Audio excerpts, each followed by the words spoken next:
Oh my goodness. Well, welcome back, everybody. Happy Sunday. Yay. We are a small group tonight as two of our group members have other situations that they had to take care of today. And with that, we are going to be playing a little. And what's really weird? You know how I've been postponing this for a little while, because I've been kind of retooling it, and there were a couple little nuances of the narrative that I wanted to clean up a little bit that I didn't feel were right. But Critical Role last week just dropped the Chronicles of Whitestone. Ooh. And the Chronicles of Whitestone are all about the children of Whitestone. I'm like, are you kidding me? I was like, that is so weird that you have a plan. Yeah, it was weird. It was definitely pretty weird. But tonight we're going to go back even before, not only before campaign 1 for us, which, can anyone remember the name of our first campaign? A Fool's Errand. Fool's Errand, which was a lot of fun. And in campaign 1 for us, A Fool's Errand was kind of about this person that went by the name Mason and his gradual evolution towards his pinnacle of strength and power, and his failed attempt to combine both the Shadow Dark and the Feywild to kind of create a new plane of existence. Unfortunately, he failed in that mission because of the player or the heroes of the first campaign. But Mason is also kind of a ghostly kind of antagonist in campaign number 2, as we're beginning to kind of like gradually learn the origin. And what campaign 2 has been focused on is how the past, the present, and the potential future all kind of collide, and how the heroes in campaign 2 are kind of journeying through Marquet, experiencing significant change in Marquet, as bits of the past and potential threats from the future are all kind of combining in their present. And rather than just kind of having a single kind of dangerous narrative arc, it's more of an open sandbox of you guys just kind of adventuring through Marquet and making these discoveries and kind of deciding for yourself what you want to address first, what you want to do first. So we're going to go even further back. If anyone's familiar with the Critical Role series, Vox Machina, which I found, God, I want to say over 10 years ago now, when I first found them, when they were playing for the first time, they were transitioning from Pathfinder to D&D 5e, and I found them at the beginning of what you call the Cragshammer arc, when they were down in the Underdark. One of my favorite arcs was the Briarwood arc, because it does a great storytelling narrative of inserting this kind of like non-threat at first that kind of gradually builds and turns into this like very distinctive threat, but you don't really understand the true nature of the Briarwoods until much deeper, spoiler alert, deeper into that campaign of Vox Machina. And I've always found the Whitestone and the Rollo family very interesting, because it's not like they just appeared out of nowhere. It's like they have a history. They've been established in Whitestone. The Sun Tree has grown along with the family. While Whitestone was a small town when founded by Frederick and his wife, and then they eventually had children, and then a rather large family. But it wasn't until Percy becomes kind of like the heir apparent to the entire family, with the exception of his slightly younger sister, Cassandra. I've always been intrigued about this idea of a large family in this very pivotal location of both the lore of Whitestone, its potential kind of pivot point in the future. And so tonight we're going to go way back. We're going to go back to the founding years, when a very young Frederick and his young wife move into Whitestone and begin to build their family. But their family is a family of nobility, but also a family of individuals that practice the idea of the mind and engineering. And, they haven't quite fully discovered residuum yet. It's in the process of being discovered. The Sun Tree, while established, is rather small in comparison to its future size in the stories in the future. But like all families that start and struggle and find their way in a world that's evolving around them, we find ourselves in the middle of a very small town. It's been burgeoning and growing. Recently, in the White Cliffs and the nearby mining areas of Whitestone, the beginning discovery of a rare stone, a rare element. They have yet to name it. They have discovered it, and they're in the process of trying to understand it. But this begins to introduce a great deal of wealth to Frederick and the beginning version or burgeoning nature of the family size.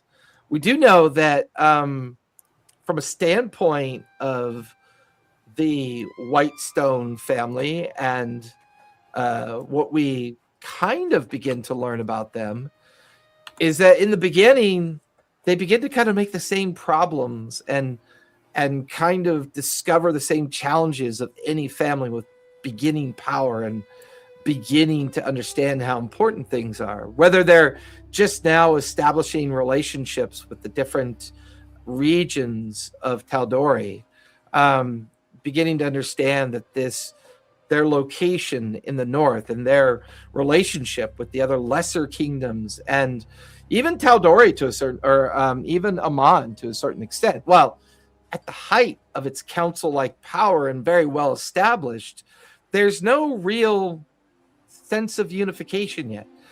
The continent of Tal'Dorei also bears a unique hallmark to its existence. It is a place that never truly suffered the egregious nature of the calamity. For the most part, it escaped the majority of the outcomes of the calamity, which kind of offered itself up as a beacon to those that suffered greatly. So it saw for the very first time over many centuries since the calamity, a very large influx of outsiders, people coming into the continent of Tal'Dorei, hoping to rebuild their life and rebuild their family. While the overall origins of the Whitestone family are mired in what is presumed to be the historical accuracy of how they found their way to Whitestone, established the family keep. Frederick eventually gets married and begins to have children. However, this particular story takes an interesting turn at some point. Now, there are 6 members of this family eventually. We know that the youngest sister, Cassandra de Rollo, Oliver de Rollo, Ludwig de Rollo, Whitney de Rollo, Vesper de Rollo, and Julius de Rollo, the oldest brother, their future story is told in a very different way. And there is no origin story for them at this point. This is a story about Frederick and about making decisions that end up costing everybody in the future, and what these decisions make and the outcomes that determine the possibility of what may happen, rooted in the past of this origin story. But for now, Kurt, what is the name of your character, and describe what he looks like? Baelgon Bloodgrip. He's a dwarf barbarian. He's got like fire red hair. He keeps it like side shaved, not quite a mohawk, but just that kind of short on top side shaved look going. Wears dyed black adamantine half plate, and carries halberd, which for a dwarf is like he sees it as a very big axe, right? A very big axe.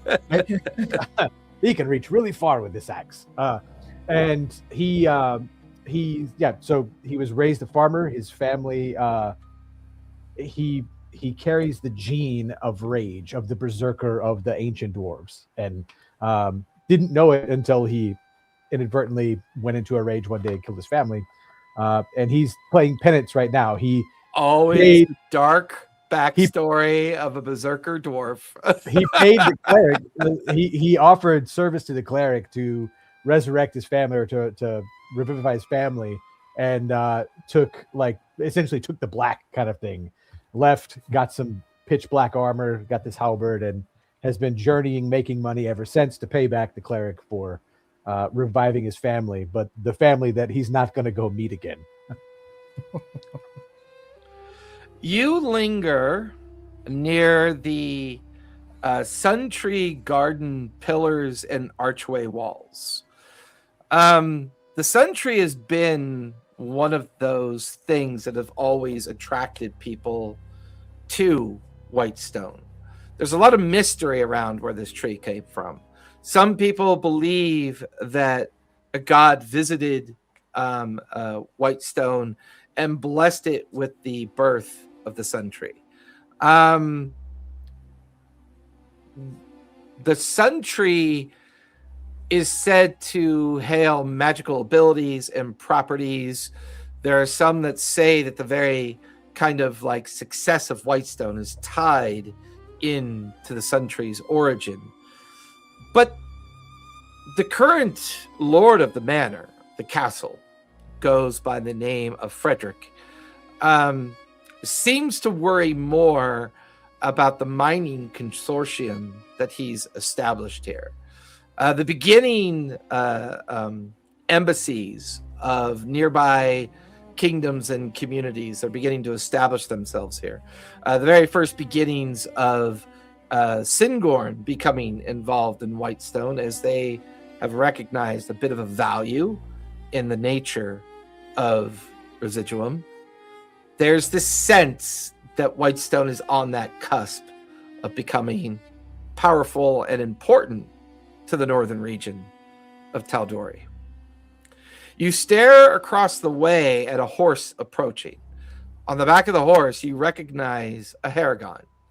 You've worked with her before. The two of you, along with your strange Aarakocran friend, have often been given tasks that take you far and wide amongst the different regions of Tal'Dorei. Sage, as you begin to ride up towards the garden walls and pillars of the Sun Tree, you see a familiar dwarf smiling back at you. Describe for us what Sage looks like and what she specializes in. Sage is a Harengon, so a large bunny person. She has soft brown fur and big floppy ears. She's very thin. She has big eyes, and the pupils of the eyes are just a little too big and too dark. And she's very still, and when she moves, it's in sudden bursts of movement. As the horse gets closer, you immediately rein in on the horse, but as always, awkwardly, perched up on one of the garden walls is Mother Superior Isadora. Isadora, describe yourself, if you would, please. Mother Superior Isadora Honkington is basically a gigantic Canada Goose, Aarakocra. She's old by Aarakocra standards, in her probably mid-40s. It's equivalent to like late 60s, early 70s for a lot of other humanoid races. She's quite a large gal, but is wearing a chainmail armor that peeks out in places under a stained white habit with blue trim. She doesn't really appear to be armed in a traditional sense, but she has a very, very large frying pan on her hip. A very large frying pan on his hip. I love it. As the Oh, three of and, you stand there in the shade of the sun tree, it's late evening. It's like maybe an hour left of sunlight. You then watch as a strange-looking wagon begins to approach the gardens. On the buckboard bench of the wagon is an older gentleman. Clean-cut white hair, kind of a white goatee and beard, wearing the robes of the family of Whitestone. When you see his visage, you know that it is someone who represents the family, not necessarily a direct member of the family. He is wearing the kind of the sash that identifies him as a noble speaker within the family, maybe somebody who would be described as a caretaker. The wagon is also flanked by multiple guards that are also wearing the traditional house colors of Whitestone. He stops the wagon short and tells the guards, mumbles something to them. They immediately relax and kind of flank around the wagon a bit. This individual gets a little bit closer. The three of you begin to recognize him. He goes by the name of Patrick Chase. He is said to be the personal assistant to Frederick DeRollo and is often tasked the three of you, including a couple of your missing friends who will hopefully at some point find you in the course of your journey. Although Fix has always been known to get himself into a bit of trouble, so who knows where he is. It's But the probably three of you, the three of you have kind of answered Patrick Chase's call. He has a very important delivery upon which he is desperate to get concluded. Though you don't know the nature of this delivery or what it contains. Patrick Chase gets off the wagon, walks towards the three of you. He's got a very kind of like stern and serious look upon his face. Chase, you're coming up talking to a goose, a rabbit, and a dwarf, and you're gonna look angry like that. We're gonna start this again. I was pondering a good joke for a bar, but that's fine. Sage, Mother Superior, Balagan, good to see the three of you again. I must admit, the more recent success that you offered me the last time that we met has definitely escalated your reputation quite a bit. I do have a few gifts for you for this journey. He hands over a leather satchel over to Balagan. Some potions for your journey. 2 superior healing potions and 2 invisibility potions, just in case they're required. They're gonna hear me either way, but yeah. Mother Goose, how about you hold on to these? Oh, are you sure you want to trust me with these, Belgon? You know how clumsy I can be with small items like that. But I mean, It's in a leather bag. Sure. Just put the bag on. Gosh. Of course. Hinders my movement. Chase just momentarily wonders if he's made the correct decision, but then he shakes his head. Anyways, I have a special need for the three of you. While your other 2 companions are not able to join us for the beginning of this journey, 2 days' ride from here, there is a old abandoned village called the Parchwood. It is a old lumbering community surrounded by an old mine. I need you to deliver this wagon behind me to the community, the old ruined community. There will be a person waiting there for you. They are representative of Nicodranus. Don't know if you know this about our family, but the original founder of our family goes by the name of Darius Dorolo. The original family was shipwrecked here in the region of Taldori along the White Cliffs of the northern portion. It is said that when he climbed the cliffs seeking aid, he discovered the great overwatch and overlook of the Parchwood and eventually founded within the valley the original castle of our family. Something that my master has come to understand is very important to maintain and understand the value of its protection. Now, I must demand that you do not make entrance into the wagon under any circumstances. I have a string of ponies upon which you can take with you. The wagon should be robust enough to journey the main road west of here. It'll then take you into the heart of the Parchwood itself. The trail gets a little bit more challenging, but the old road that leads to the Parchwood village should still be somewhat intact.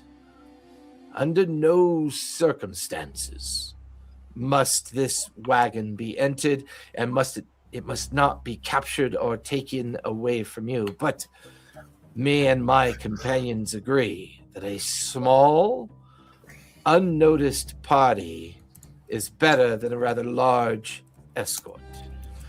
I admit there's a bit of a gamble to this.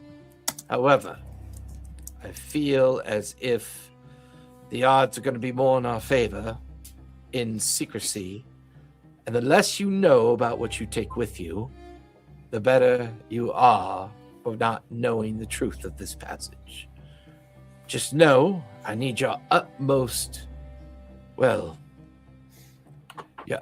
understanding of just how important this is. So important, this may be one of the better rewards that I can offer anybody that has ever worked for me within my organization. We intend to establish an academy called the Engineers of Whitestone.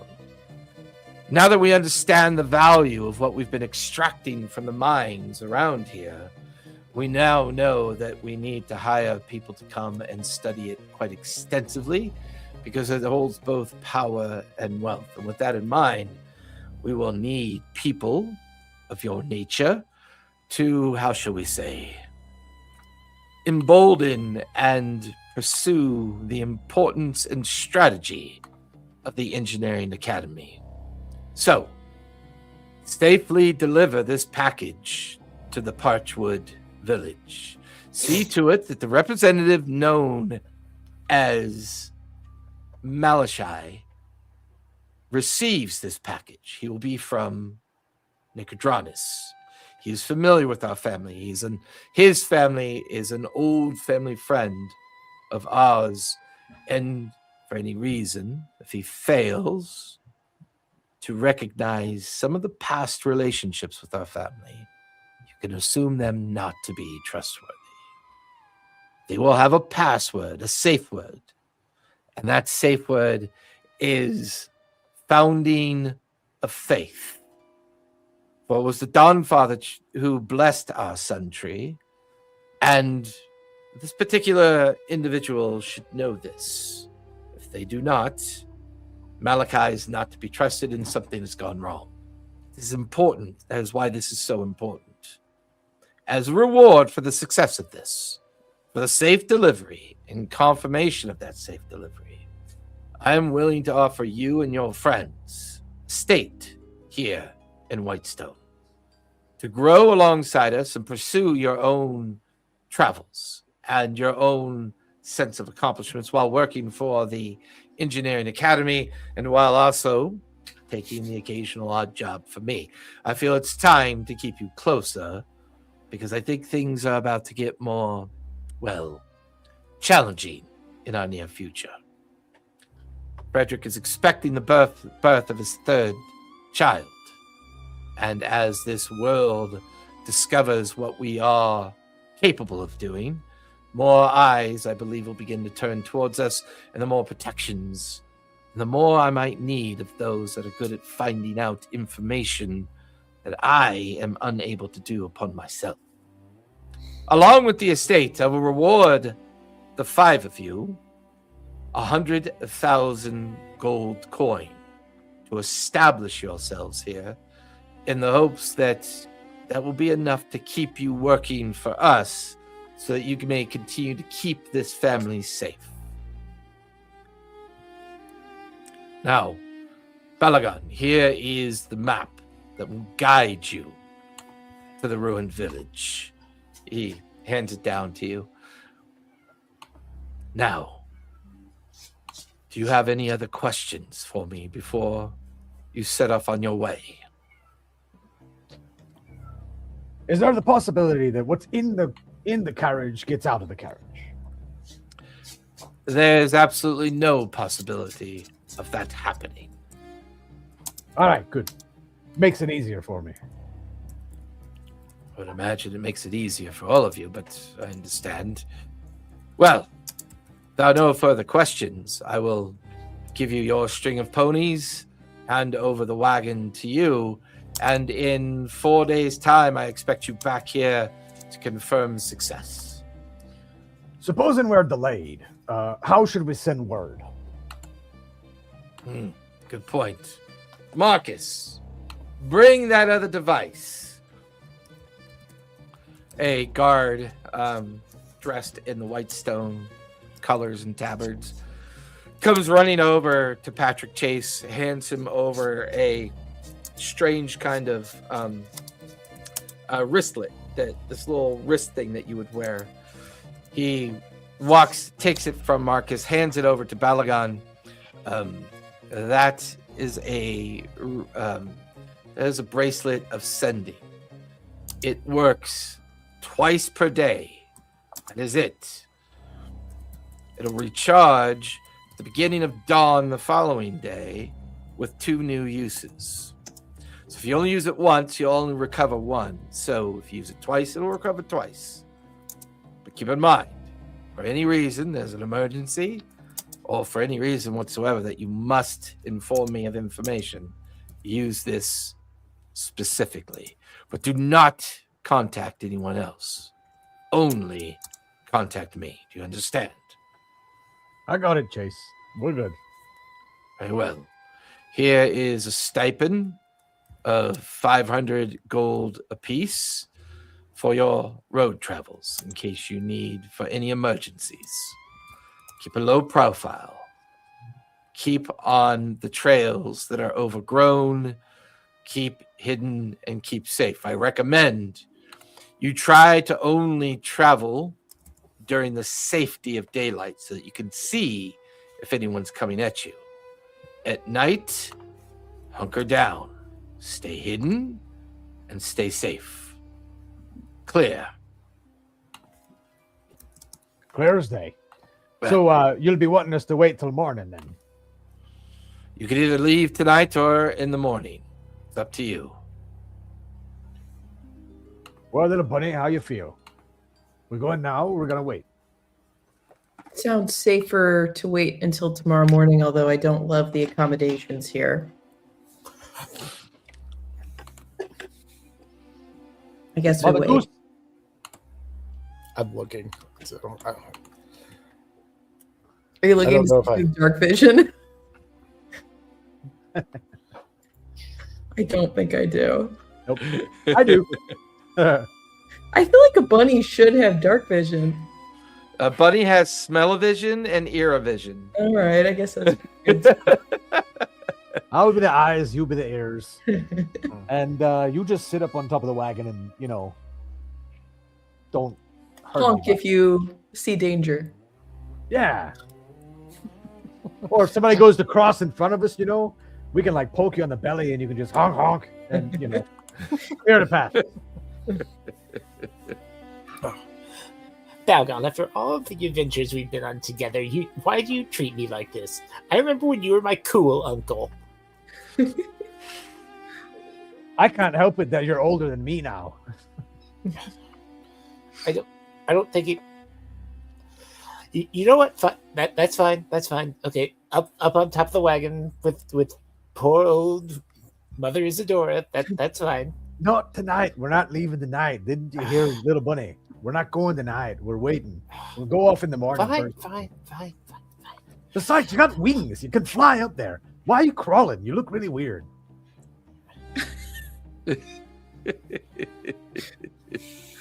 I'll give Isadora a couple hands to get back down from the top of the wagon. As you guys Oh, take thanks. possession of the wagon, you begin to journey towards the outskirts of Whitestone. There is a small tavern and inn on the outskirts known as the Rusty Kettle. It is said to be a place of meager accommodation, but more importantly, it is a place where people who just simply want to be left alone will often use this location. As you guys find your way there, you stable the ponies. But as you begin to stable the ponies for the first time, you begin to look at this wagon. It is an interesting wagon, to say the least. It is very ornate with a lot of arcane symbols on it. The few windows that it has, the curtains seem perpetually drawn. They never seem to move or shift. There's never any noise coming from the interior of the wagon. The wheels are quite robust. It is a wagon made of both metal and wood. The bench seat that allows the drover of the wagon to sit upon it is cushioned and very kind of designed and built for comfort. Near the benchboard seat of the wagon, there's a small wooden panel with 3 arcane symbols on it. And they seem to match the arcane symbols that are present on the surface of the wagon. But they're written very strangely. It's hard to decipher. Hard to understand what they mean. You get the feeling they could be wards. They could be glyphs of some kind. But the nobleman Chase didn't seem to offer up any insight or any information on them. It also seems strange that when the wagon is moving, it feels very light, almost as if the wagon might be entirely empty, which is a bit strange, to say the least, as well. But the wagon is pulled into one of the stable warehouses. The horses are all put in their stalls. You eventually find yourself on the inside of a busy tavern and listening to the sounds of the tavern music in the background. The people here carry the dust of the road on their faces, hair pulled back in ponytails, the kind of withered looks and kind of appearance of those that hunt for a living or travel for a living. The stables were full with many horses.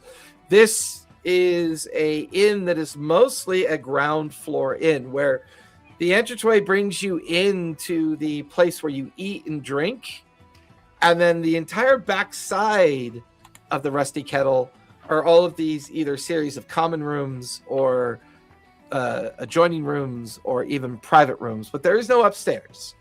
There does appear to be a basement as you watch the proprietor of the place kind of disappear into a trapdoor, coming out with a fresh keg to put on the bar top. There's anywhere from 30 to 40 people right now, as this is the beginning of the evening. A female a person wearing like the traditional garbs of someone who's responsible for serving people within the establishment smiles at the 3 of you as you come in and comes rushing over. Well, what can I do for the 3 of you? You look like you could use a room and a meal. You got any dwarven ale? Aye, we do. I can bring you some. Ah, good. Bring me a barrel. 3 dwarven ales. A barrel? No, we don't sell it by the barrel. We sell it by the tankard. Far too expensive to simply dole out to a dwarf like that. I hand her 10 gold. Very well. Now, follow me. I'll take you to this table over here. She leads the 3 of you over to a table. The 3 of you sit down. She quickly kind of returns over to the bar, comes back with a tray of the 3 tankards of dwarven ale, a kind of mixed plate of snacks, and sets it on the table. Will you be wanting rooms for the evening by chance? I'll sleep in the hay with the wagon. Very well. I'll let the stable folk know that you'll be staying out there tonight.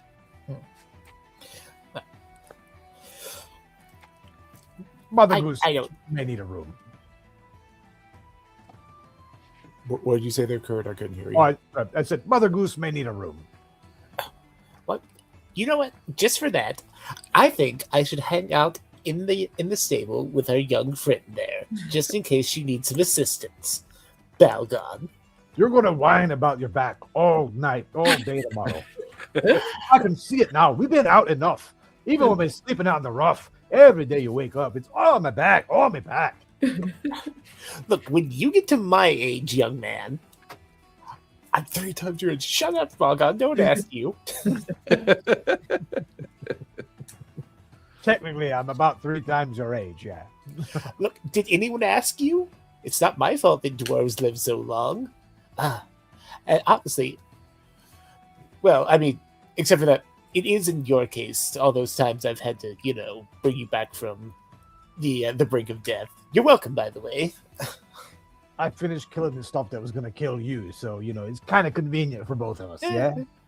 Sage is like trying to do like a Strider impression with her like hood over her face, and it's just ruined by these 2 like bickering Like, on either side of her.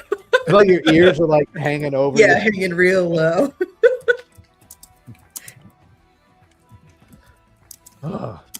Right, so we're all sleeping outside then, I guess. Well, then I'll let the stable folk know that you'll be out there this evening. They would probably appreciate the extra set of hands and eyes to keep an eye on things. And she'll be staying out there. I'll bring you some free food tonight. The least we can do for your help. Oh, A barrel of ale would be nice. Look, the last time we gave any dwarf a barrel of ale, it took the better part of a month to rebuild this place. So no, we will be making sure that the dwarf drinks moderate amounts of dwarven ale, if you don't mind. If I could I get whatever your largest green salad is, please? Just whatever that is, just as much as you feel like giving me. She looks over at you and everyone else. The fuck is a salad?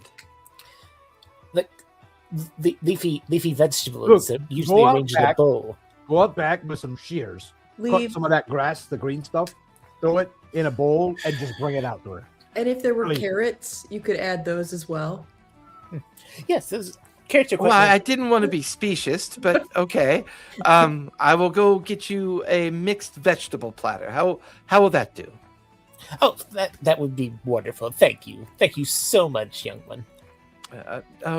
You're welcome. She disappears and comes back with a kind of a dwarven version of a pick and eat plate, and then a big like platter of mixed vegetables kind of laid out on a platter. And the 3 of you kind of tuck into the meal and begin to kind of just have your evening here within the rusty kettle. So this mission is a death sentence, right? 100,000 gold. That's kind of my thought on the matter too. Yes, this doesn't seem like the kind of thing we're likely to live through. Also, I understand for the others in the group, but the making a religious a cleric of the life domain who's let's be honest, I'm no spring gosling. A founder of this, so that seems pointless, and I think they know it. that. What am I going to do with that? Yeah, I'm Oh. not really looking to pad out my resume, but the money sounds good. Oh, I'm sure I can find uses for it, but I mean, I'll be honest, I'm mostly here to keep that one. Just kind of points a wing back at Balgon, out of as much trouble as possible. Look, I'm good at getting us out of the trouble, right? You get on my shoulders, I support you, swing my halberd, and we get out. I mean, you're also quite good at getting us into it. Do you remember that entire town of nice fawns that you kind of destroyed because they didn't?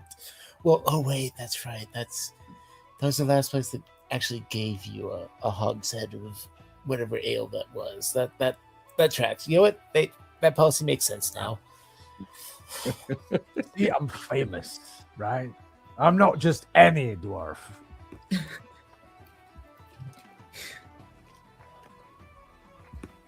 So, why do you think that's a death sentence? 100,000 gold. It's too much for 2 days' journey. What's in the cart? We're gonna look in the cart, right? I'm not Mother looking Superior, weird writing on the outside. Could you read that? That's like magic stuff, right?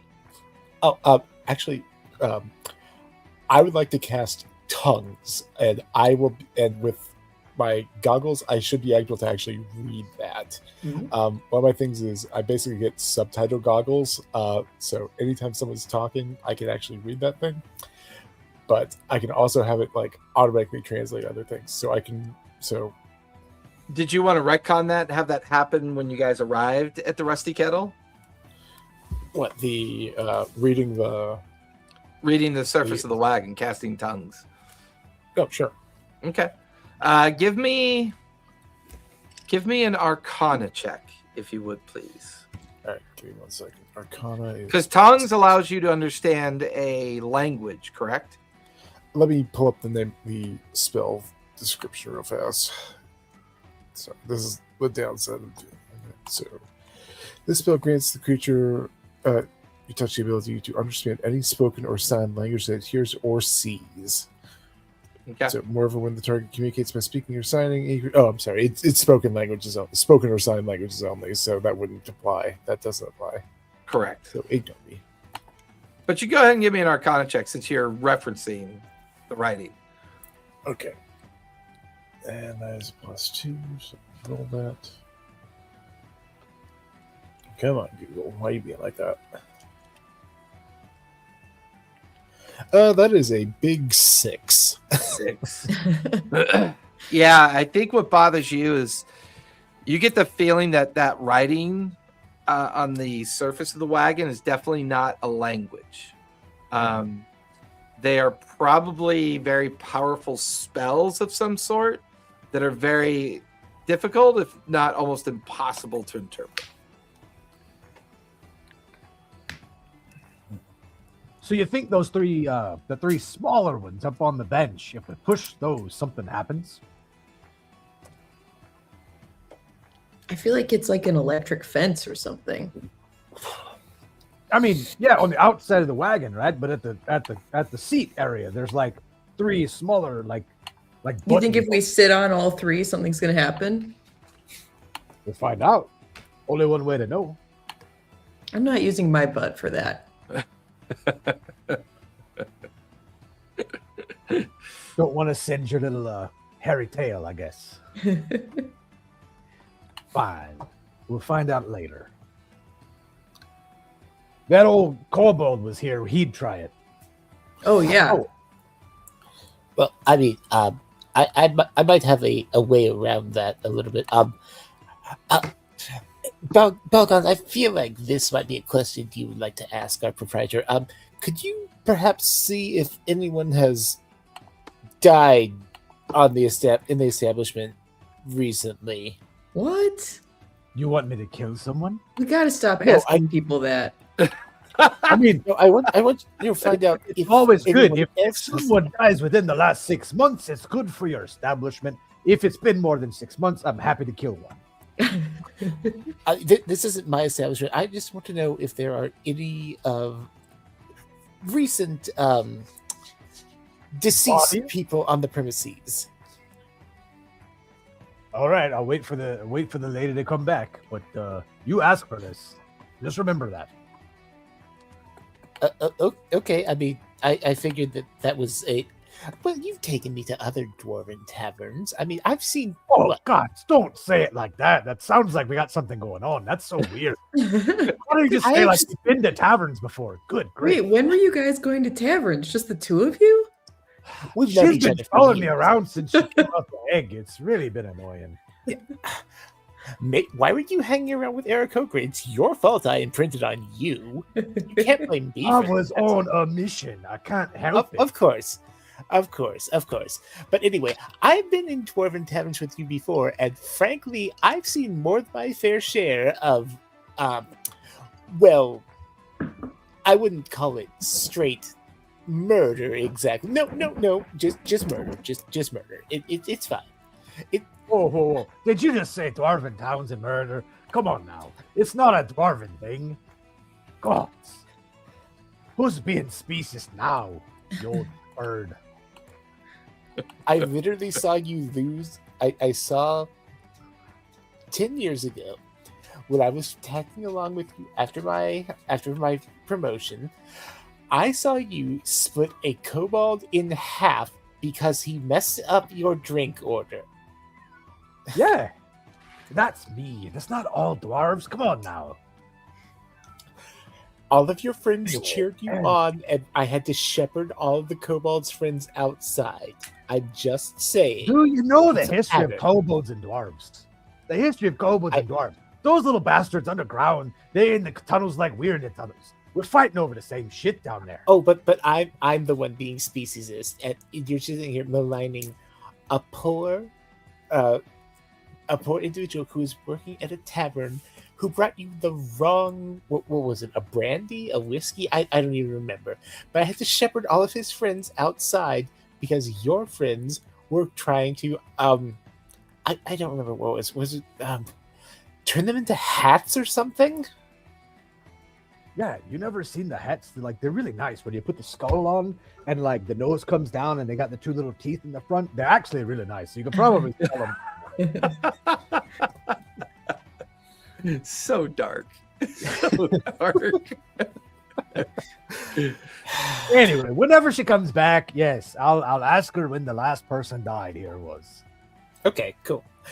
And just if you have a general area for the remains, that'd be nice. Okay.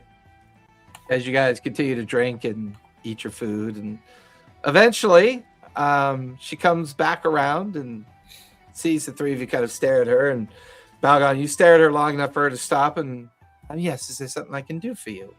Yeah, I got a question, and it's gonna sound real weird. Okay. Why does it have to sound weird? Can it just be a normal question, perhaps? It can be. Sure, yeah, great, yeah. Anyone die around here recently? Like, when's the last time someone died in this in your inn? She genuinely looks. What's your passive insight? Passive insight is 10. 10. She's easy enough. Well, she's got to make a deception roll, and that is not a very good deception roll. Her eyes go wide with shock, and she leans down into the three of you and goes, "How did you know that? Why would you ask that question? What? I Who just told turn you? and look at the goose. I think You just try to play it cool. So I will. My passive insight is actually really good. Look, I'm just saying, the vibes on this place. It kind of gives me the feeling that, I don't know, every other Thursday is an unarmed brawl. Wait, is that a bare knuckle fighting pit over there? I mean, there's bloodstains on the tables. I mean, it's No, obvious to that's- anyone that's looking. That's tomato sauce, and that's where we keep our empty barrels. I would like to know why you would assume that somebody was killed here recently or died here recently.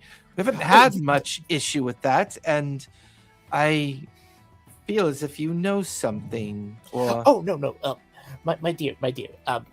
This is well, Balgat over here says this is a speciesist assertion, but every single of all the dwarven taverns I've been in, I want to say at least I've seen someone murdered in cold blood in 70% of them. That's all I'm saying. It's a higher Not percentage. just than other dwarven taverns. Come on, you goose. I'm just saying I've seen it happen a lot. You got a problem with people dying in your tavern, though, ma'am? well, no, we've never. She looks around. We never actually had anyone die in our tavern until 2 nights ago. nights ago? Really? Yes. This is awkward. Can you guys seem skilled? Perhaps this is something that you might be able to help with. Give me a moment. Let me go and speak with somebody really quick. She kind of leaves all of her stuff behind on the table, and she quickly goes back behind the bar. She has a quick exchange with a man behind the bar. The two of them look genuinely nervous and worried. They look over towards you. She comes back, and the man has like a very long beard, kind of a bald head, and kind of carries the kind of traditional bar towel over his shoulder. He comes walking over with her. Yeah, my name's Reginald. I'd like to know how it was that you felt that it was to imply that somebody had been killed here or died here. The goose has a nose. Mother Superior is a cleric. She senses things. I sense things.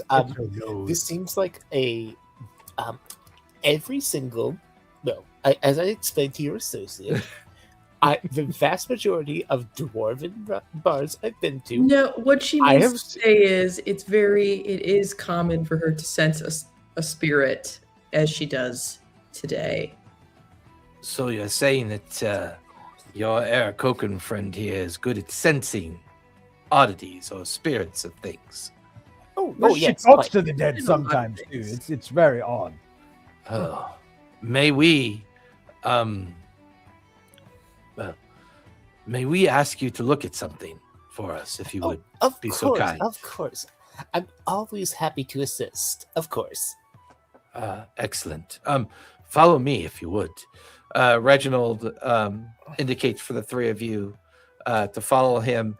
And as he leads the way, he kind of moves through the crowd, goes behind, and then you see him open up the familiar trap door where you're assuming that all the basement supplies of the Rusty Kettle must be held. You can even smell like liquor and food and things emanating from the trap door. So there's no immediate sense of concern. He holds the trap door open and kind of picks up a lantern, lights it, and begins to lead the three of you down the stairs and into the below basement. You still hear the music up above, and you immediately find yourself in a rather large basement that you suspect takes up the entirety of this particular section of the above area that you just came out of. You can see racks of bottles and neatly stacked kegs, and the thing that catches you most off guard is a cot that is laid up against the wall, and there appears to be a body on the cot, and it is covered in like a heavy cloth. You can see a hand draped out from underneath the cloth. It's pale white, little bit of a shrivel to it. Reginald looks at all of you. This young lady stayed with us 2 nights ago. We don't know where she's from. She went by the name of Harriet Von Teague. At least that's what she registered as. She paid in coin. She went to her room, and the next morning, well, we found her. But it was the way we found her that we concerned, and we're not really sure what to do next. We had thought about simply giving her a burial since there's no one to claim to her.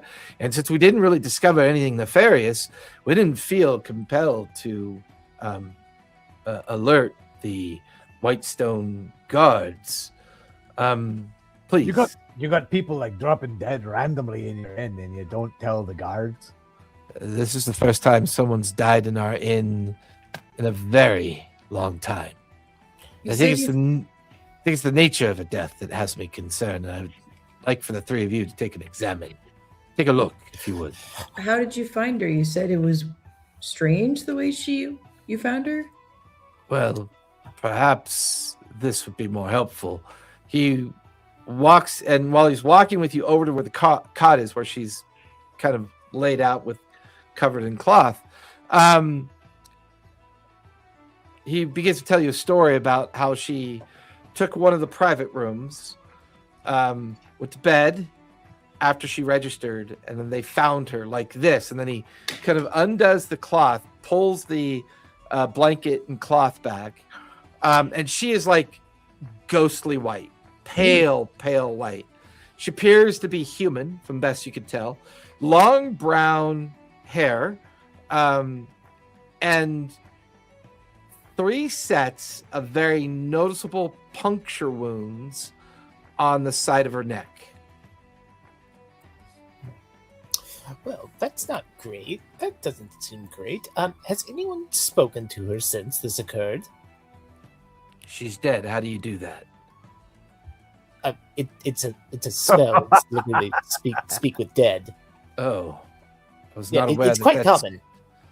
Is it? First time I've ever heard of it. I brought my mug with me down here. I'm looking for like a tap that's open, and I'm just going to start filling my mug. Yeah, you fills up and foams over as you tap, as you kind of pull the tap on one of the dwarven ale casks. Oh, this one's good. But, well, if no one has already, I'd like to cast Speak with Dead, or attempt to cast Speak with Dead with her. Okay, So, go ahead and give me a spellcasting roll as you cast Speak with Dead. On the bright side, 2 of us don't have to worry about that. Casting spells. Right, spellcasting rolls. What are those? Not What a are problem. those? That is a dirty 20. Nice. So, yeah, that goes off. You guys watch as the instantaneous effect of the spell immediately begins to enrapture the victim. You watch as the energy circles around the victim as if you would expect them to suddenly begin to animate and begin the process of asking the questions. However, the spell does not take, and the person does not react to the spell. And the only way that would happen is that someone has already cast Speak with Dead on the victim. well, dear, that's unfortunate. But I don't want to don't get me wrong. We'll do the right thing by her. I am a cleric, as you can see. I don't know their particular faith tradition, but I promise I'll be respectful. Are you planning on doing anything with her remains in the meantime?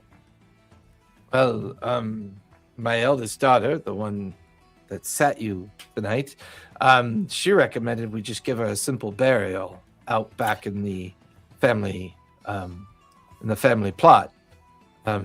I don't have anyone to report her to. Unfortunately, I sent my eldest daughter into Whitestone to look up her name or any acquaintances, and I know acquaintances that know of her. To be honest, we're not even sure she used her actual name. We think maybe she was traveling in secret and used some kind of alternate name. What happened to all of her stuff? He goes walking over to a wooden crate. He opens it and points inside. Everything that she had is in here. She had a backpack, some travel attire, no weapon. She did have a strange book on her, but it was locked, and I didn't feel compelled to examine it any further than that. Other than that, she didn't have much on her other than this small leather pouch filled with 32 gold and 8 silver. I'll start What right. didn't you know? That's our fee. Well, Doctor, let's leave them to it. If you, Oh, well, quick. yes, A question for you. A question for you, though. You said yes. the first one to die in your establishment in a long time. I don't need fresh corpses. I just want to know: are there are there any others nearby? There is a point No. to this, I promise. It's not even nefarious. I believe the last person to die was Uncle Tarlin. Some 10 years ago, when he broke up a fight, he was inadvertently stabbed and killed. He's buried out in the back family plot. Would you mind if I borrowed him for a few minutes? Oh, Yes, we would. We'd rather that you didn't play with our corpses. And I would imagine a corpse is a non-familiar term. He is still our uncle, and we would like to keep it that way. I understand. Okay, I wanted to be safe. This is why I ask these questions beforehand. But Bogdan, did you want to still try and make sure that the seed on that wasn't trapped? I mean, it's not a trap, I think. I think it's like a button. Like we push the button and it makes the rune do something. I mean, well, in that case, that's still what I was planning to try. So, I would like to cast. I mean, technically, we could just take the body out there and like put the body's hand on the thing and make it do the thing, right? Well, yes, if you want to be crass about it, or you can let some with skill. Borrow and the dead efficiency. body of their uncle isn't crass. You can take this one. I mean, at this rate, look, Okay. she's dead. But hey, what's going on with them like marks on her neck? You So, ever seen that before? For context, I thought that this was a weight trigger, so I was trying to get multiple ones. So that's what's going on. Well, But yeah, You give me anyone's free to give me a medicine check as you examine her.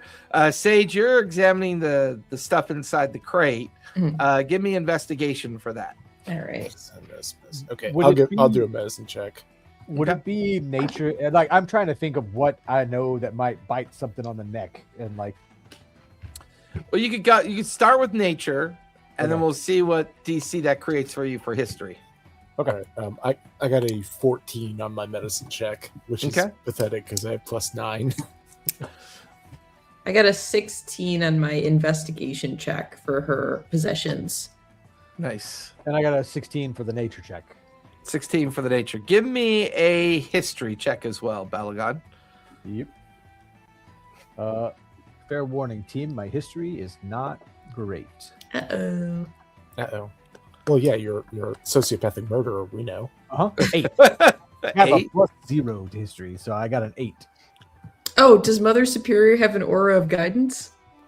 I don't think she does. Let me double check. Did you take guidance? Did you not take guidance? You're a Oh, I damn did actually. I did. Oh, I did take guidance. Yeah, so yeah, I that- can do that. or good.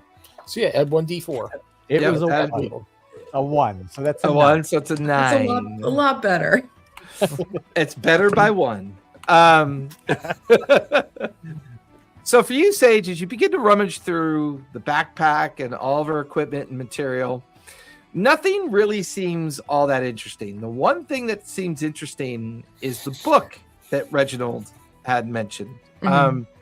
That you find, it is written in a strange language. It also is currently key locked, although you have yet to find a key, and Reginald didn't say anything about a key. The front cover seems to have like a title. The only word on the front cover that can be kind of like phonically like sounded out to you is the name of maybe a place or a person, you're not sure, but the word Bonrovia is stitched in the leather cover of the book. You guys heard of Bonrovia? Isn't that like the Dwarven band? They sing that one song, halfway there. Oh, that one, right? Oh, okay. I don't know why she has that on her journal. Does she, if you guys pat her down, does she have a key or anything? I can like pick her up and shake her and see if a key falls. Well, considering Okay. she's suffering from a degree of rigor mortis, I'll go with that 16 and say you don't really find any key on her while examining her body. The 3 puncture wounds between you and between you and Mother Superior, you begin to realize that she is completely drained of her blood. Oh, that seems bad. I've never seen mosquitoes with proboscises that big.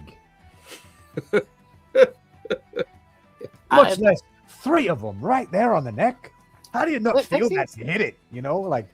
Well, there are 3 sets of punctures. 2, 2, and 2. Oh, okay. I thought it was 3. That's I was thinking it was 3 wounds. I was like 3 sets of punctures. Would we be familiar with the idea of vampire? I mean, they are so rare and so obscure. Part of you is saying that would be crazy if that was true. Mm-hmm. But the kind of signs that you're seeing tell you that this could be something related to vampirism. But it's just in the last 20, 30, 40 years, it's practically unheard of. Why do you kill somebody with no blood? That's half the fun. I'm pretty sure that her blood was drained. That may be the cause of her death. Just yes. You guys Do you didn't think see that- anything in her room? Any footsteps, dirt, blood, anything like that? Reginald and his daughter have already left. Oh, okay. Yeah, they left you guys to study. All right. everything. Okay. 3 sets of bites, though. Who's going to bite him 3 times? That's a lot. That's kind of weird. It's excessive. I can't believe this is BC. Why are you assuming it was one person or one organism? Like, why not 3? 3 is a perfectly cromulent number. Right. In this universe, I'm just saying. I mean, I'm saying, but like 3 people. Okay, saying it was something like a vampire. 3 of them get in your room and bite you, and you don't wake up and make a noise. Well, isn't that kind of Can I do a history check? Because I don't know if. I mean, just in like passive lore of vampire behavior, it's not really that surprising. They are known to be magical creatures. They are known to be manipulative and use their powers to secretly do and perform their acts without people even realizing it's being done. The mythology of vampirism in Tal'Dorei, though, is pretty much non-existent. You know, it could have been a kobold. They got them like sharp front teeth on the sides. Supposing they just cleaned the body up real good after they drained her of blood. And just bite her, hang her upside down, put like a bowl underneath her, and then just drink it all up, and clean her up and put her back in the bed. It's possible. Seems convoluted. But that makes sense. I mean, 3 kobolds, they usually travel around on each other's shoulders like a real person, So let's say this is a vampire. Then is she gonna like come back to life? Is she Like, really do we dead? need to do I mean, something? Do you think your spell didn't work because she's not dead? Yeah. Although she Mother Superior knows the spell well enough and has used it numerous times. The fact that it didn't work tells her that the spell had already been used on her. That's not no. That spell or something similar had already been used. Look, she's clearly dead. I don't think it works quite like that. I mean, I don't see any blood, and usually blood tells me when something's dead. So okay. It's the mouth. So she must have had some information or something that they didn't want people to have, or they needed information from her. Maybe they needed a book. Maybe whoever it is has the key. Maybe. Hey, we can go shake down everybody upstairs and see if anybody's got a key that fits. I'm happy to do that. Or actually, let's see. I don't know how. I actually surprisingly have decent sleight of hand. But why don't you? Do you mind terribly if I see that book for a moment? Sure, I'll hand her over the book. All right, I'm gonna see if I can pick the lock. Yeah, give me a sleight of hand check. Sleight of hand plus 5. Look, I'm telling you, if you can't get it 21. open, I've got an idea. Okay. What'd you get? 21. Wow. You watch as, like, I would imagine Mother Superior pulls out like a thieving device. One of her quills, like just Yeah, like one of her reverse end of her feather kind of pops it out, and with a rather professional deft of fingertip, she kind of tweaks the lock, and the little latch of the lock unhinges, and the book is now unlocked and able to be opened. Whoa, Mother Superior. That was impressive. It's just surgeon's hands. I'm very good with them. I don't Sure, want to make sure. aspersions Sure. about my misspent use. surgeon's hands. Yeah, come in asking about all the dead people around here and then stealing shit. Yeah, okay. Balgon, I was going to revive her corpse and have her place her hand to see if it was a trap. Because I don't want to do that. I like my hands. I didn't see you with any good ideas on how to potentially trigger it. I was just gonna touch it. I mean, if you do, I'm not regrowing that hand again. My hand will be fine. Anyway, Okay, look, but get would your you fancy lose it- goggles and read the book. What is Bonrovia? I Well- still think it's them dwarves back. I think it's that dwarven band. Well, the goggles don't. What they do is they're basically subtitles, so I'd have to understand the language. But they have to be. It has to be spoken, not written. Yeah. Well, it- what it has language to is be- what language is in the book? If we've got it open. Give me investigation, Sage, as you look through the book after Mother Right. Superior opens it. That's a dirty 20. It is written in the same similar tonality of the language on the cover. Mhm. It's a lot of very detailed and in-depth writing in that language. Every now and then you come across pictures and imagery and illustrations. There's one particular illustration that kind of catches your breath when you get to the kind of like middle portion of the book. It is a stone, it's an image of a stone fountain, what appears to be filled with blood. And in the middle of that stone fountain is a necklace with a rather large, flat metal description. A lot of the language is unreadable, but there's a couple words that you pick up on. You pick up on the word vault. You pick up on the word blood. And you pick up on a word of maybe a name. You see the name Bonrovia come up a couple more times. There's another name that repeats itself through the book, and that name is called Strahd. Hey, I've got an idea. Look, if you could sound out them letters, then Mother Superior could understand the language, right? That's not how it works. It displays in my vision as common. I have to That's what I'm understand. saying.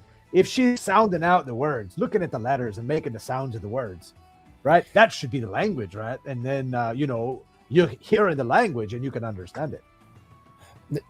That's not how that works. Well, you're talking about with tongues with the spell.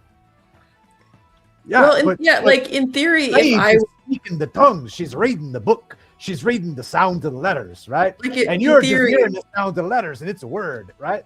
And like you if I were reading Italian, I wouldn't understand it, but you would understand me reading Italian because it would be spoken Yeah. word, and you'd be the As long translator.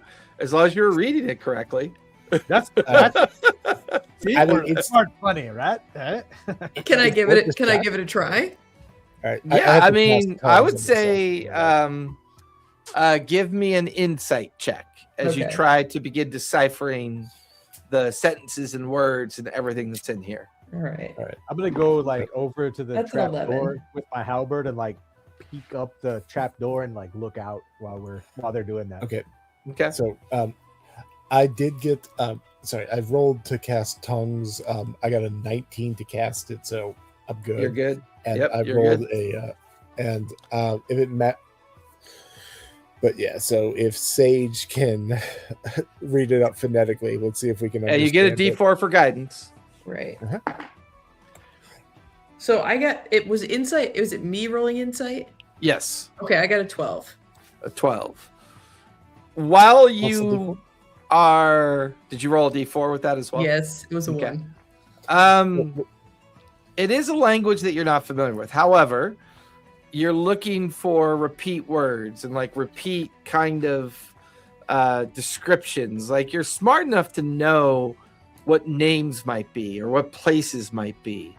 And between you and Mother Superior's understanding of what you're saying, Mother Superior, give me a insight check, if you would, please. All right. My insight here is insight. Plus, really? Oh, okay. You're I actually have a wisdom-based. wise That should be character for fantastic. once. Yeah, you're wisdom based as a cleric. I would hope you have good wisdom. That is a 24. Nice. Nice. Between you and Sage, you guys spend an hour going through this. Balagan, as you keep an eye out, give me a perception check for your. Keep an eye out while they work on this. That's an 8. An 4 8. plus 4. Yep. Kurt's rolls are on point tonight. You know, Someone has to be Ryan when Ryan isn't here. Yeah, when Ryan's out of here. well, so it's true. the curse of lore for me, right? Anytime we're Yeah. doing lore stuff, I will never roll well when we're doing Yeah. it. It doesn't matter. It's all bad. It's not even really deep lore. It's just like superficial lore right now. So it's like Anytime I want to know something about something and I keep digging at it, I'm gonna roll badly. yeah. So between Sage and Mother Superior, the two of you focus on the book. As you're reading the words, as you interpret them, some words are too complex. You don't quite understand what they mean. But at the end of the hour, the two of you get the notion that this book is about a secret location of a place called the Blood Vault. The book seems to point out that it's located inside of an ancient castle that is linked to an ancient nobleman who goes by the name of Strahd. And supposedly this castle is located in a town or a land, probably a land called Bonrovia. Not so much a town, but a land or kingdom or region. Unfortunately, that name is not familiar to any of you. It's unknown. You do not believe that location would be anywhere in Tal'Dorei, because you would definitely have knowledge of such a place if that existed within Tal'Dorei. But there's one particular caption at the end of the book that seems to be a handwritten message. It's got a bit of a feminine script to it, so it's possibly been written by the woman that lies dead on the bed. And it kind of reads in quotes as follows. The journey to this place was difficult. While this land is known to exist, to find it, it's to have to find your way through the mists that keep this place hidden.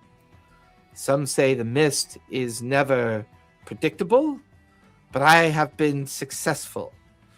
It would seem the ability to go back to this place is possible, but I am going to seek outside help first. I have a friend that works for the family DeRollo, and perhaps they can guide me in what to do with the information I've acquired. And it just had ... at the end of it, as if she just kind of made herself a note or an inquiry in regards to all of her collective information within this book. Hey, you think I should tell Chase about this? It does seem like she was heading their way. They might be interested. All right. I hit the he's just gonna smack the bracelet, assuming that's how it works. Right.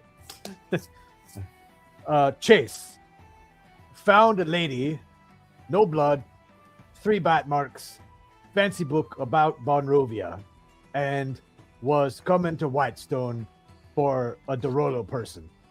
I think that's about 25 words. There's a bit of a pause for a couple minutes and then a reply. Understand. I will immediately send some of my caretakers over. I assume you are staying at the Rusty Kettle and retrieve both book and woman. He taps it again. Is there a finder's fee for this? We can discuss it upon your return in 4 days. Oh, damn, I can't use it again. All right. Well, we might get paid a little more for that, but, Ooh, he's sweet. going to send some caretakers over. I don't know if they're going to get here tonight or if it's going to be tomorrow after we left, but I didn't see anybody coming around, sneaking around here, but perhaps we should take off in the wee hours in the morning. Yeah, we should That sounds like a plan. Yes. keep watches tonight if there's someone running around sucking people's blood. Don't you what are your ears for then? Excuse me. What do you mean? What are they for? Wouldn't you hear them? This happened last night. We weren't here. No. You said if somebody's sneaking around doing it. I'm like, Oh yeah. I mean, I you would hear catch it, them. right? Yeah, I would hear it. right. But also, I'd like to sleep. So. Oh, no. This little cottontail didn't grow on its own, All right, so he fills up another mug before we leave. He's going to all the barrels, seeing what different flavors they have. Is Balgon getting tipsy, or is he just so immune that it's having no Constitution? Yeah, But, I mean, yeah. I can roll for it. For dwarves drinking dwarven ale, I don't really require a roll unless they get to a point where they're obviously trying to get hammered. At this point, this is just casual drinking for Balagon. Yeah, we don't have a lot of water. We just, ale lasts longer. So I think then at least Sage would probably be like, all right, job done, and head back to the wagon. Okay. Yeah, I'll tell that guy that Chase is sending some people. Oh yeah, good call. Yeah. Mhm. What was your name again? I forgot. It started with an R, right? Reginald. Yeah. See, it started with an R. Okay. Reginald. Some people spell R with an A-R-R-R-R, but I'm okay. not a pirate. Come on now. Right. So we got some friends in Whitestone that's gonna come out and check this body and maybe take her belongings with her. But like I said, finder's fee we kept, right? Okay. Yeah. Yeah, of course. So there's some Whitestone people coming. Yeah. The guy, look, they'll be sent by a guy named Chase. Last name or Chase, right? But yeah, I doubt he's gonna come out here, but he's sending somebody. Okay, we'll keep an eye out. Thank you. Yeah, of course. Oh, by the way, that last barrel of ale on the left, it's a little sour. You might not be wanting to put that one out anymore. Give me a persuasion check on that one, Okay. Balgan. Can I give him advantage by nodding like that? All Sure, checks yeah, out? like you're giving, yeah. Clearly he's trying to steal a cask of ale, Yeah. but Thank you for advantage. That's persuasion. I have a -1, so that's a 13. 13. I mean, it's high enough to beat his passive insight, so he goes down, retrieves it, and hands it to you. Well, then you could just keep it then. Thank you, sir. This will be a good journey after all, right? Just obviously too excited about the sour beer. Hey, it's all dwarven to me. Yeah, he doesn't like to talk about it, but his taste buds were basically destroyed like 4 or 5 years ago. It's all just I had that thing that was going around, you know. Before long, you guys find yourselves out in the stable.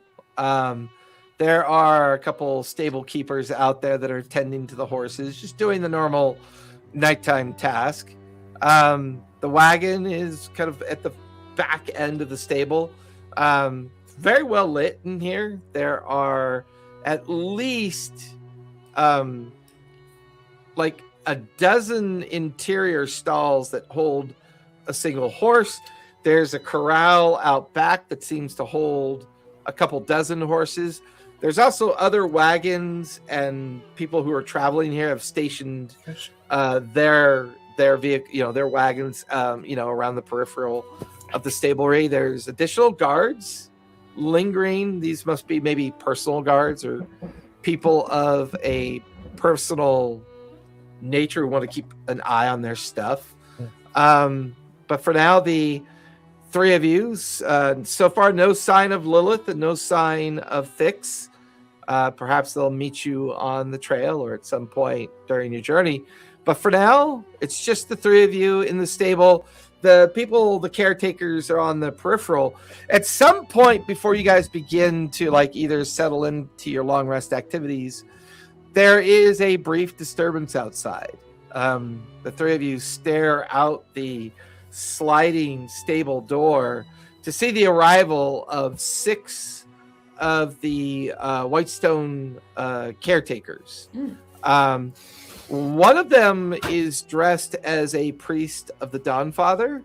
Not familiar looking. In fact, none of them look like the ones that traveled with Chase when you first met him to receive the wagon. They seem to go inside, and they're kind of gone for about 10 or 15 minutes. They then come out. The priest is carrying the wrapped up remains of the body. It's put in a cart. He also tucks the book into his front belt, as he also has the wooden crate carrying all of her possessions. So everything that was in there is now in the cart. They all get on their horses. He gets on the cart or on the wagon, and they just kind of all disappear back in the direction of Whitestone proper. Hells, they're fast. They'd say hi or something. Well, I mean, they probably didn't expect us to be out here in the stable, but you know. Quick question. So, how long, just front to back, is the wagon? It's not very big at all. It's maybe 10 feet long by 6 feet wide. It's kind of like 8 feet tall, but the part that you sit on is only about 5 feet tall above the wheel axle. It's just very well crafted. Looks to be a very good, good design. And really the strangest thing about it is the careful placement of all these arcane kind of scriptures and writing all over the surface of the wagon. One pattern in one way, another pattern in another way, the third pattern kind of in another way. While your divinity magic is solid, you do not get the feeling that this is divine magic. Its complex structure pretty much tells you that it is more traditional arcane magic writing on the wagon. Balderman, would you mind, could you perhaps indulge a silly old goose's request? What do you want, Mother Goose? Okay, so I'm going to find an empty patch a few feet away, like a few feet either directly in front or behind the wagon. Okay. And I'm going to cast Magic Circle. Okay. So I'm going to roll that. Okay. I'll roll it at first level to begin with. I'm sorry, third level. I was going to say, yeah, that's a third level spell. Sorry, I meant to say lowest possible. We're fine. That's a 23, so it goes off. Yeah, you're good. That definitely goes off. Okay, so would you mind? I will happily assist with my fragile bird form.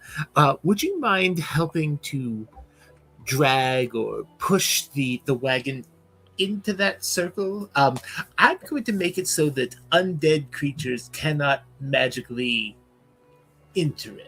Because I know it's a silly thing, but with vampires about, I want to be sure that this cargo we can't look at.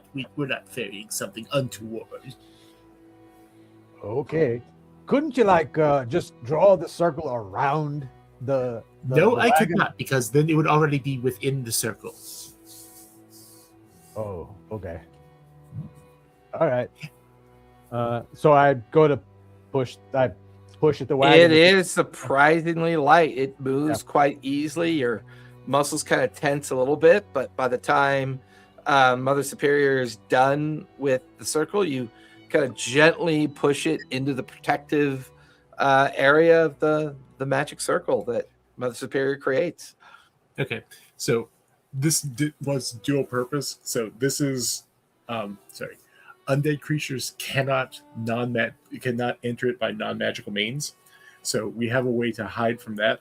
But also, it was like just in case it was transporting, let's say, Yeah. But okay, All right, well, there's nothing in there, but if anyone else would care to sleep under or on top of it, it's undead things like, say vampires, just to say, they can't enter into it. I'm sleeping on that cushioned bench. Come on now. Okay, I'll just make a nice bed on the top here. Sage will hop up onto the bench before Balgon can get there. Hey, come on. Now. Hey, what? There's no fair. You got like bouncy legs. Sorry, you gotta move faster. That's true. You are not the fastest dwarf I've ever seen there, Bogdan. No, but I'm the strongest. But sure, let's go with that. Like I feel like I could heave like the wagon up a little bit. If it's that light, I could like pitch the wagon. I mean, it's heavy enough that pitching it's not easy, but it Not rolls. throw, but pitch, like angle it up on its side. Yeah. Sage tumbles off the side. Oops. Come on. Hey, you said sleeping in the hay. That was your words, not mine. This is good hay. I'll nibble on a little bit as we're getting ready for bed. Isn't there like horse shit in there? Just adds flavor. A weird fucking rabbit. I'm As opposed to all the other normal paragons out there. Yeah. Right? This is the one that's weird. I'm working on strapping the barrel like to the top of the wagon above where the seat is. Always with the booze. The dwarves. Always with the booze. Look, we didn't bring any. I got like a water skin. You know what's a water skin gonna do? No, I got a barrel. That'll last me like a week, couple of days. A day or two. Right. I was trying to say a week, and I was like, a week, a couple of days. hours certainly. Hey, you could count it in hours. So who's got first watch? I'll take first watch. Yeah, Okay. I'll take the middle watch because I have dark vision. So when it's the darkest, even though there's stuff lit, if the torches were to go out, I do have dark vision, so I can see it. So I'll Okay. take second watch because that Okay. should be the latest and darkest. Oh, hey, sir, don't just Yeah. kind of do a minor retcon just because I did roll that. Could just say I casted it 5th level, so I can get 3 hours out of it, and I'll take second. Yeah, you rolled high enough. That's fine. Okay. So I'll take second watch, Siri. Wait, So you're as third watch, right? Because in the middle, right? Yeah, I'm in the middle, the darkest. Yeah. So okay, sorry, I heard second. Never mind. I'm sorry. All right. so Sage, you got first watch. Yes. Go ahead and give me a perception check as the stable quiets down, as everyone wanders off the bed, and it's just the empty and quietness of the stable. Okay.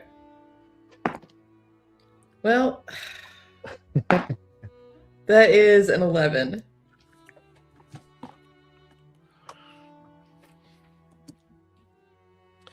With Balagon and Mother Superior in their deep sleep. I feel like I'm definitely snoring, and that's probably what's It's affecting it. distracting me. Yeah. You're not sure when or how it happened, but you find yourself startling awake. Ugh. Like, you get the distinct feeling that you might have fallen asleep. Oh, And that's crap. when you notice a couple odd things about the stable. It is all the fire is out. All of the lamps are out. You can see your breath. It's unusually cold in the stable. You can see over up on the wagon bench where Balagon is asleep. You can see where Mother Superior is asleep. In the far corner of the stable, you could see two of the cots where the stable workers sleep. They seem to be over there sleeping as far best as you can tell. But you're getting this weird sensation, this weird feeling. And that's when you realize you cannot hear yourself breathe, and you cannot hear the crunch of your feet or hear the notion of your armor or arms moving and making noise as you kind of quickly stand up and look around. Balagon is maybe a good 40 feet away from you. Mother Superior is a good maybe 40 or 50 feet away from you.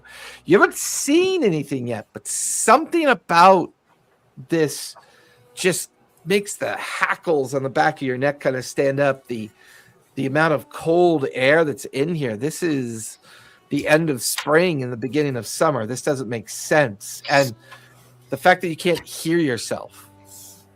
Somebody probably cast a silent spell in here. Yeah.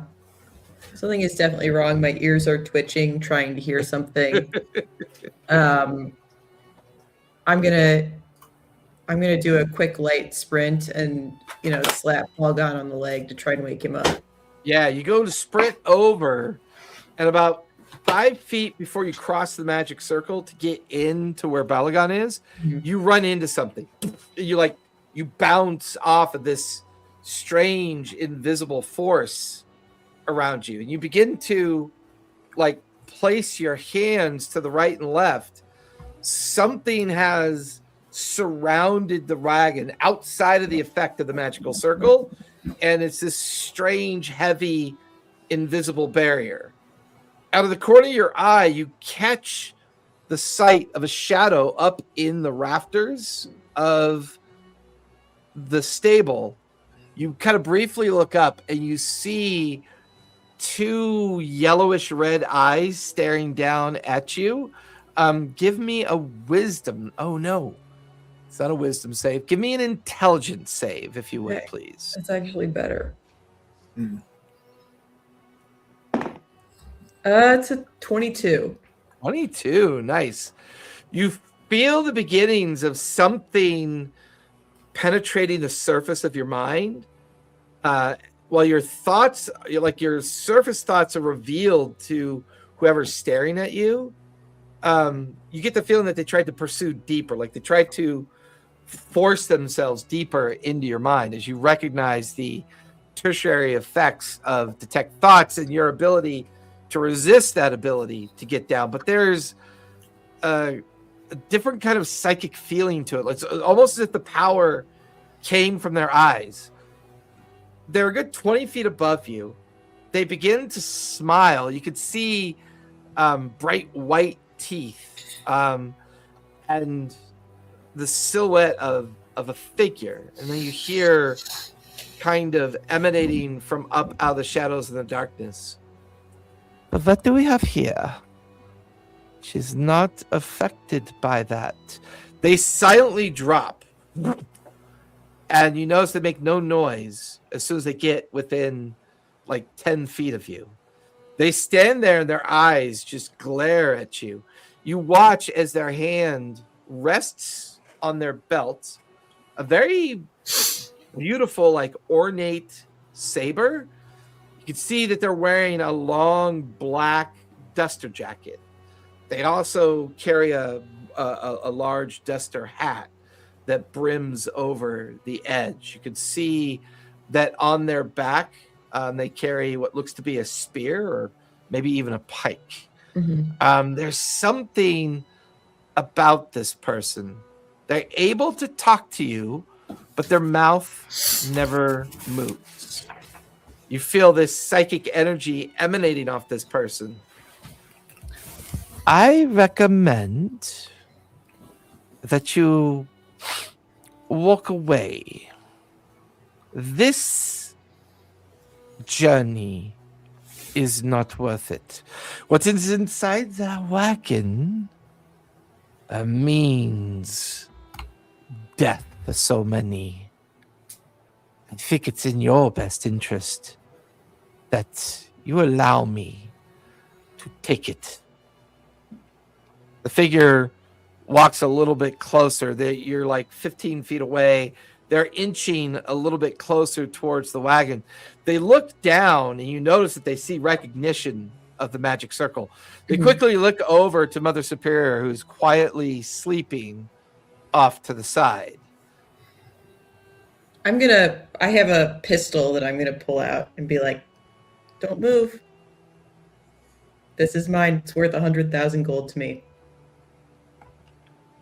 The figure, their kind of long black and brown hair pulled into a ponytail underneath their hat, their strange, ageless looking skin kind of smiles back at you. Oh, psychically in your mind. We can do this the hard way then. And there's a puff of smoke in front of him. That's when you realize he'd already pulled out a pistol of his own, pointed it at you, and pulled the trigger. Would have rolled a 28 for the shot. Well, that's going to hit for sure. Yeah. That's going to be 31 points of piercing damage. Jeez Louise. And you feel the rib shot just kind of drive in. You watch as a strange rotating device in the pistol rolls over, and then there's another puff of noiseless smoke that goes off. A 24 for the second shot. Well, let me see if I can do anything about this. Yeah. See if you have any reactions. Yeah. Feels like there should be something.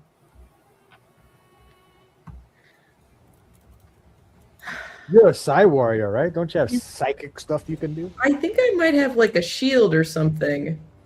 I think it's for an ally, not necessarily for you. Oh, well, I am an ally to myself. All right, sorry. Let me just check one more thing. So let's see. I can use a reaction to reduce damage taken to me. Oh, cool. Yeah. Okay, so maybe I'll do that. Okay, because 24 does hit. Nice.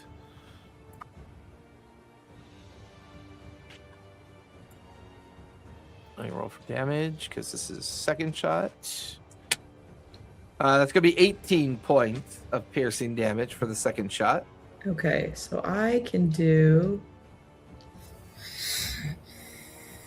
Let's see. Roll a die, reduced by the damage. Okay, I think it's a D8. That's a 4, plus my intelligence modifier is a 3, so that's 7 points. So I think that means I took 11 points of damage. Correct. Okay.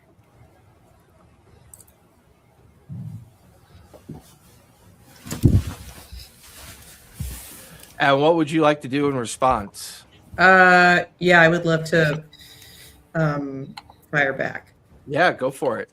And all this is happening in silence. Okay. All right. It's a 18 to hit. An 18 will just barely hit. That is their armor class. Okay. I'm going to make a concentration check. Okay, go ahead and roll damage. All right. Use a D10. That's a 9. Plus 5 is 14 points of damage. Nice. You watch as your shot strikes him in the chest area. There's a wordless kind of silent flinch from the person that takes the shot. I believe you get 2 attacks, right? So actually, this is a Corpse Slayer pistol. I gain a +1 bonus to attack and damage rolls made with this magic weapon. So it's actually 15 points of damage, and it says when you hit an undead creature with an attack, using this weapon, the attack deals an extra 1d8 damage of the weapon's type, and the creature has disadvantage on saving throws against effects that turn undead until the start of your next turn. So is he undead? Okay. Yeah, you recognize the extra damage, so roll the d8. Okay. You're going to realize that this creature is effectively an undead creature. So that's 6 points of damage. So it would have been rather than 14, it would have been 15 plus 6 is 21 points of damage. Yeah. I will take another. Buckles underneath that effect for sure. Okay. I believe you get a second shot. Yes, I will take it. All right. That's a 25 to hit. Oh, yeah, that'll definitely hit. Roll for damage. Okay. All right. So it's a D10.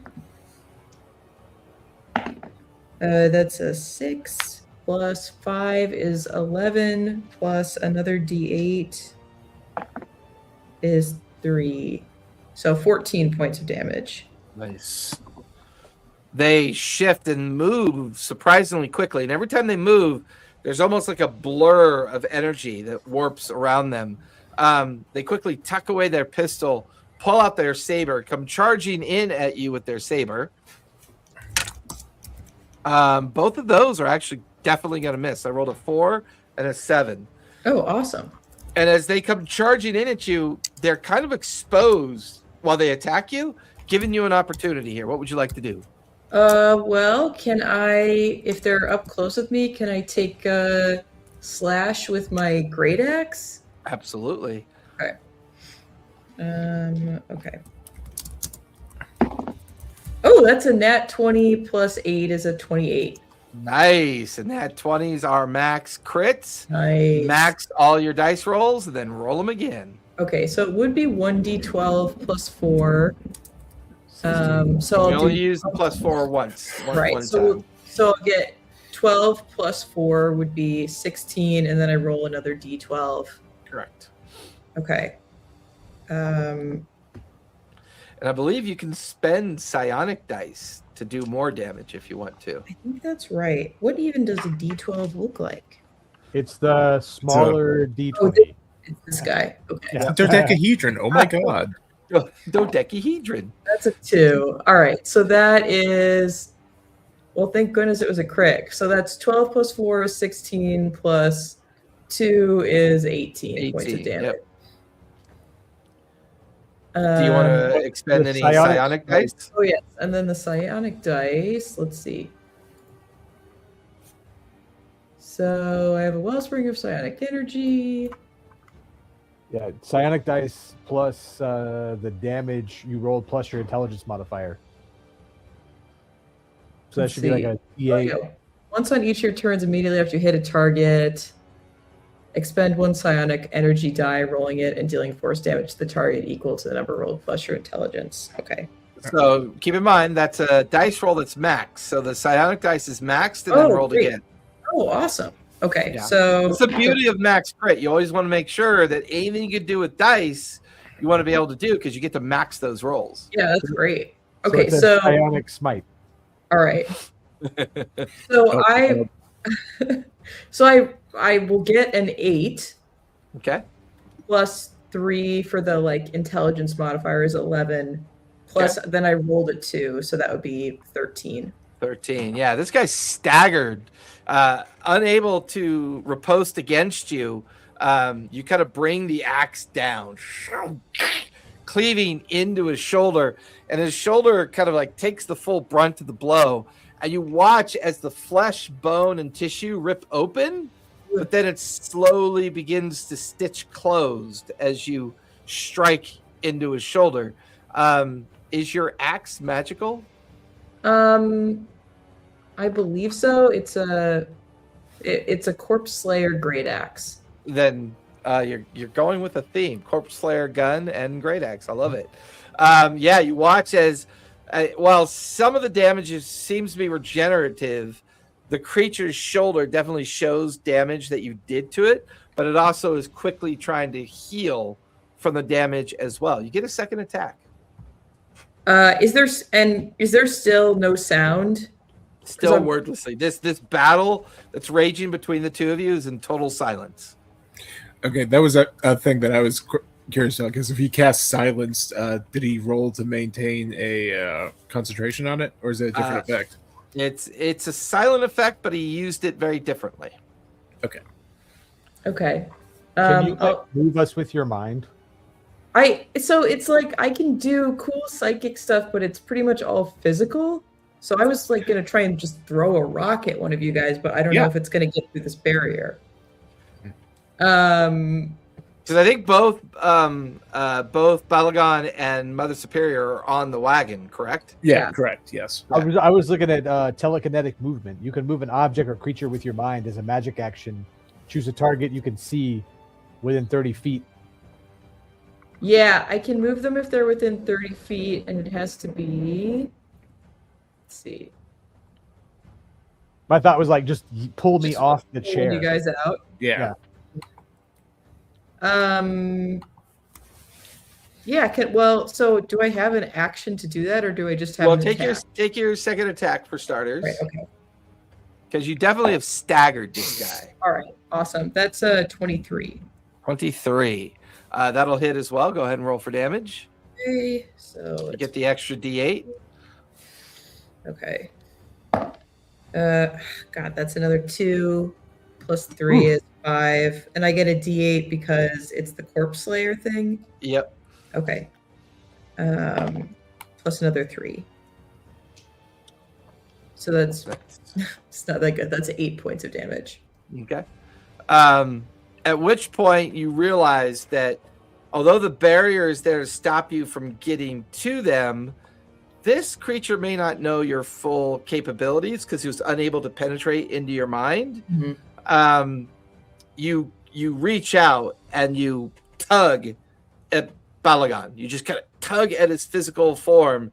You watch as Balagon rolls soundlessly off the bench and onto the floorboard of the wagon. Balagon, you feel yourself just get kind of roused from your sleep.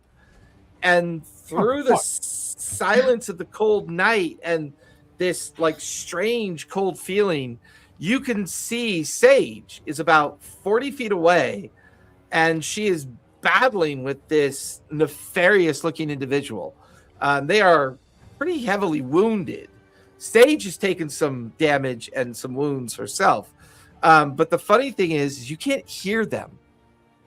You watch, just as you kind of get woken up, you watch as the person reaches for their belt, pulls out yet a pistol, and pulls the trigger twice as it points at Sage.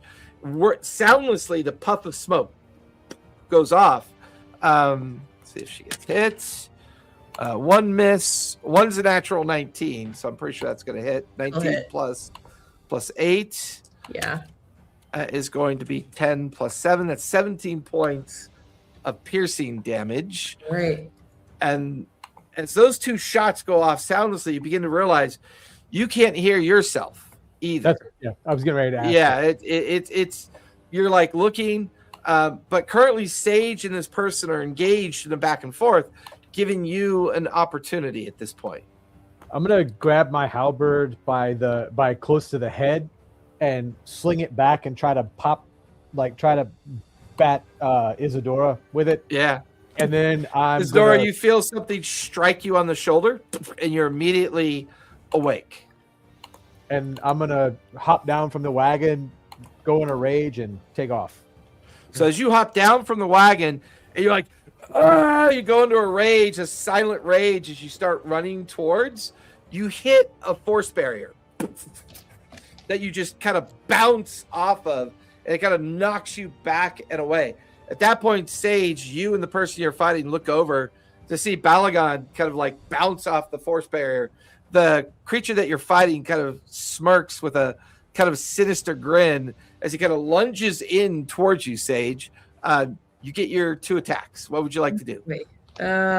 Well, does it feel like there's any way that I can help these guys get through? I guess I'm supposed to be able to teleport them 30 feet with this psychic ability. Can I yank one or both of them through the barrier? What was the ability say? Let's see. So it says you can move an object or a creature with your mind as a magic action. Choose one creature you can see within 30 feet of yourself. The target must be a loose object that is large or smaller, or one willing creature other than you. You transport the target up to 30 feet to an unoccupied space you can see. Absolutely. Like you look over at Balagan, who's standing at the edge of the magic circle, and over its edge, kind of wordlessly, soundlessly, kind of slamming his halberd as he's like turning, just going into his rage mode. You watch his Mother Superior sits up on top of the wagon, looks down, sees Balagan, sees you. Balagan, you then wink out of existence. As you wink out of existence, you teleport behind the person that's attacking Sage. Balagan, this gives you an opportunity. What would you like to do? Oh, I am swinging. Go for it. Yep. So And you're currently raging. Yes, I am raging. And so, would rage count as started on this turn? Just want to, or Yeah, we're out of initiative. This is just a narrative interaction of you guys fighting this guy. No worries. I'm just making sure. Yeah. Okay. Yeah. So, just double checking. Let me click off my rage thing there real quick, and then, yeah, first swing is 19 to hit. 19 Nice. will hit. Go ahead and roll damage. Yep. Is your halberd magical? Yes, it's a weapon of certain death. Okay, as long as it's magical, it is capable of doing damage. 1d10 plus 5. That's 10, so that's 15. Nice. And You watch as your halberd slices across its belly as it's not expecting you. And you watch as its belly kind of opens up, and the organs begin to kind of droop out of its belly, and then they slowly begin to crawl back up into his belly. So my weapon has a special effect that when you damage a creature with an attack using this magic glaive, the target can't regain hit points until the start of my next turn. Nice. You then watch as the organs begin to sag even further. The creature kind of gets a brief terrified look on its face as it sees the glaive that you're wielding, kind of looks at Sage, sees that Mother Superior is now awake. Go ahead and take your second attack on him, because I believe you get 2 attacks. I do, and I'm going to make this a brutal strike. Or reckless attack. Sorry, reckless attack. So if I use reckless attack, I can forgo advantage on a strength-based attack of my choice. Then attack roll must not have disadvantage. I don't. If the chosen attack roll hits, it takes an extra 1d10 of damage of the same type dealt by the weapon. And then I can use brutal strike effect of my choice, which is forceful blow or hamstring. So Okay. which let me see if I hit first, but yeah. Yep. That's a 19 to hit. 19 rolled. Sorry, 28 to hit. Yeah, 28 will definitely hit. Yeah. So close to a nat 20. Oh, so mad. So that'll be 2d10 then, because it doubles the damage essentially. Yeah. Of my weapon. That's only 7 this time. Plus 5 is a 12. But I will do the hamstring blow. So its speed is reduced by 15 feet until my next turn. Gotcha. And still no regaining those hit points. Until my next turn. All right. Mother Superior, you can see that both your companions, Sage and Balagan, are engaged in a silent, wordless battle that's raging with a mysterious-looking creature wearing a big kind of duster hat, a duster coat. They move impossibly fast. They have already taken damage. They show no signs of blood or any grievous wounds except the stomach wound that's open. Its guts hanging out. It still seems to fight as if it's not concerned about the physical wounds it's taken. But your concern is that this is a wordless battle, a soundless battle. As you recognize something has caused silence to exist in this place.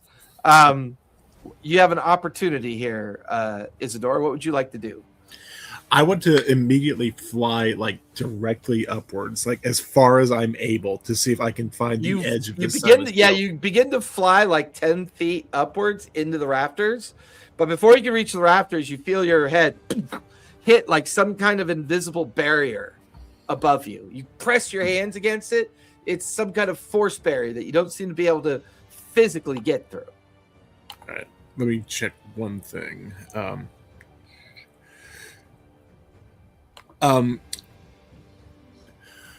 Is that within my? Because Do you have like dispel magic or something? I do not have dispel magic. I'm pretty focused on healing. But let me see, because that's not a spell I have prepared. But let's see if it's one that I can do. Healing does sound really good right now. Yeah. Well, the problem is it's all Vocal, like verbal. So, and if I can't talk, I do have a way of healing you a little bit, but it does not look like dispel magic is a cleric spell, so I don't have access to that. Oh. But what I want to try doing is from where I am now, I'm going to do a channel divinity.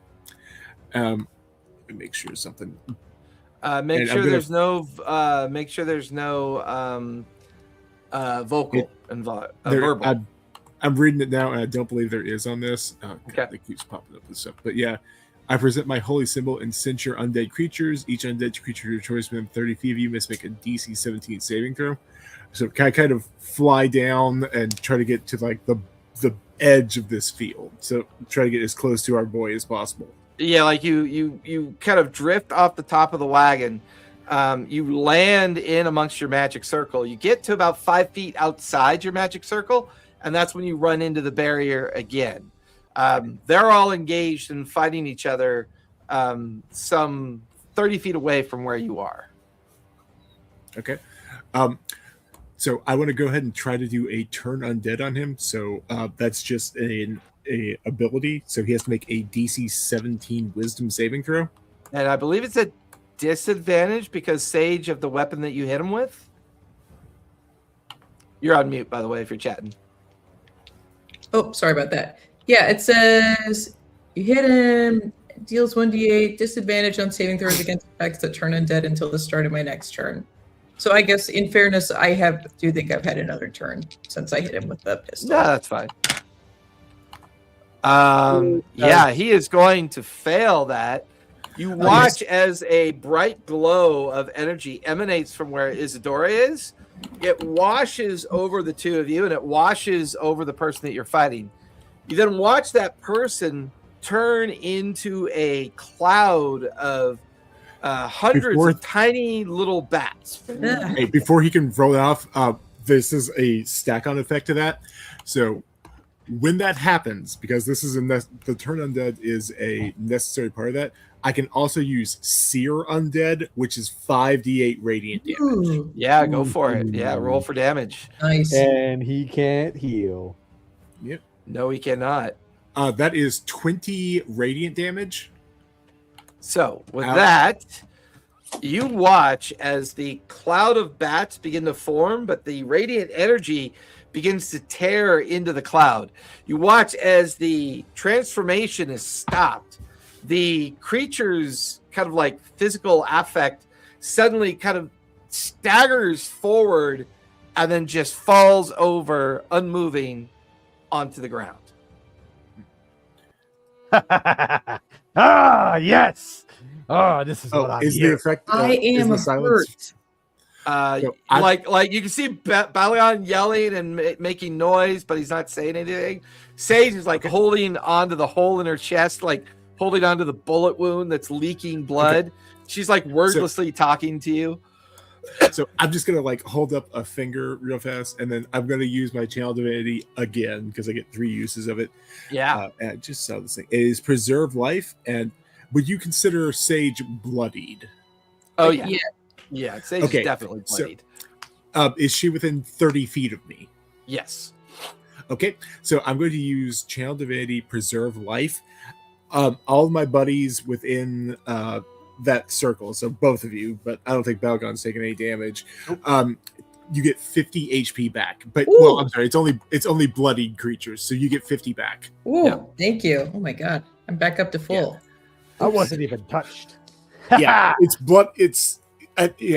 bloodied creatures only, so you'd have to be pretty knocked about for that. Wait, I'm not back up to full. I'm close. There is a silent explosion of energy. You don't hear it as much as you see a flash of orange and yellow flame, as the creature on the ground suddenly bursts into flame and turns to ash and dust on the floor. Ooh, that seems good. That's new. So we just woke I've up to never this. seen Huh? that one before. Say that again, Mother I Superior. said, so this is what we wake up to. Yeah, partially. Well, no. This happens after you, I know. you're in the fight, and then he keels over, and as you're healing Sage, suddenly the physical remains just kind of burst into flame. And this Okay. is the silence spell, or the silence is still up. Yeah. You guys are currently kind of like hand signaling to each other. Can I look around and see if I see anything that looks like a little talisman or something that's creating Yeah, it? give me a perception check as you glance around the stable and glance around the immediate area. Okay. I Spirit walk Healer, back. Oh, go ahead. I disappoint because that was a really tortured radioactive reference. Waking up to ash and dust. Yeah. Thank you for that. I walk back to the carriage and like stick my halberd back on there, and then Well, is the Get my hand field under dropped? No, Balogan, you go to try to walk back towards where Mother Superior is at the edge, and you hit the barrier again. Yeah, I just it start like wailing on the barrier with my yeah, halberd. it just keeps bouncing off as you accidentally pound on Mother Superior right out of the studio. Like, where'd he go? What'd you get, Sage? I got a 12. 12? Yeah, looking around, you don't see anything in the immediacy, but there's got to be something here that's projecting this. There's got to be a device. There's got to be something nearby, but currently you don't see it. And Belgon is beating the shit out of the barrier right now, just wailing on the barrier. True that. So that was entirely on me. I meant to minimize my window, and I exited out. That's 100% on me. Are you on a different computer or something? Yeah, I'm on my laptop. Because I'm in Ah. the room. So yeah. But yeah, that's all that was. Because I was not paying attention to what I did there. Yep. Got overly excited. Exactly. Oh, So well, from didn't your listen to position that, no. within the force barrier and on the wagon, watching Balagon kind of unable to break through the barrier, you can see that Sage seems to be looking for something, almost as if she's convinced that there's something here that's causing both the barrier and the silence effect. Sage, what's your passive insight, however? It's a 9.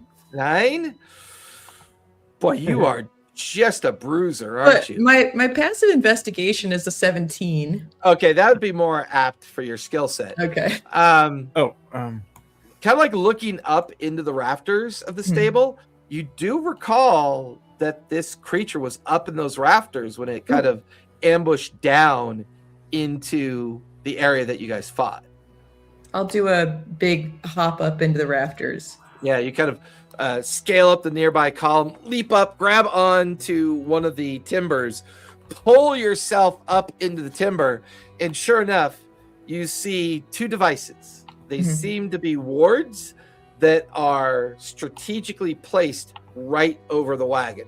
You get the feeling that if you destroy them, it'll cause the silent and the force effect to dissipate. I'll sort of scratch it out with my scimitar. Yeah, you scratch off the silent one, and suddenly you can hear the anger of Gotcha. Balag. You can hear Balagon like going crazy, and then you scratch off the force barrier one.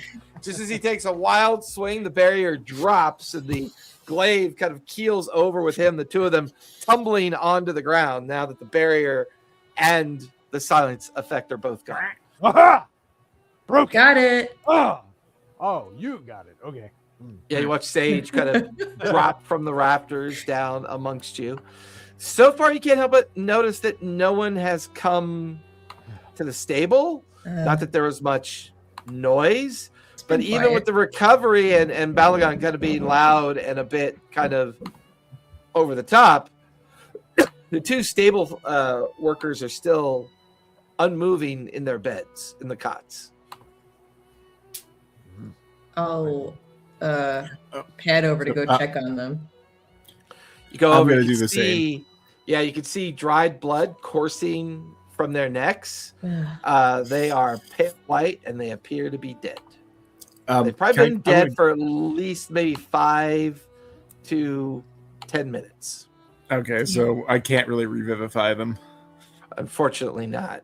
I'm going to put my halberd up and take a swig of ale, just out under the cask, like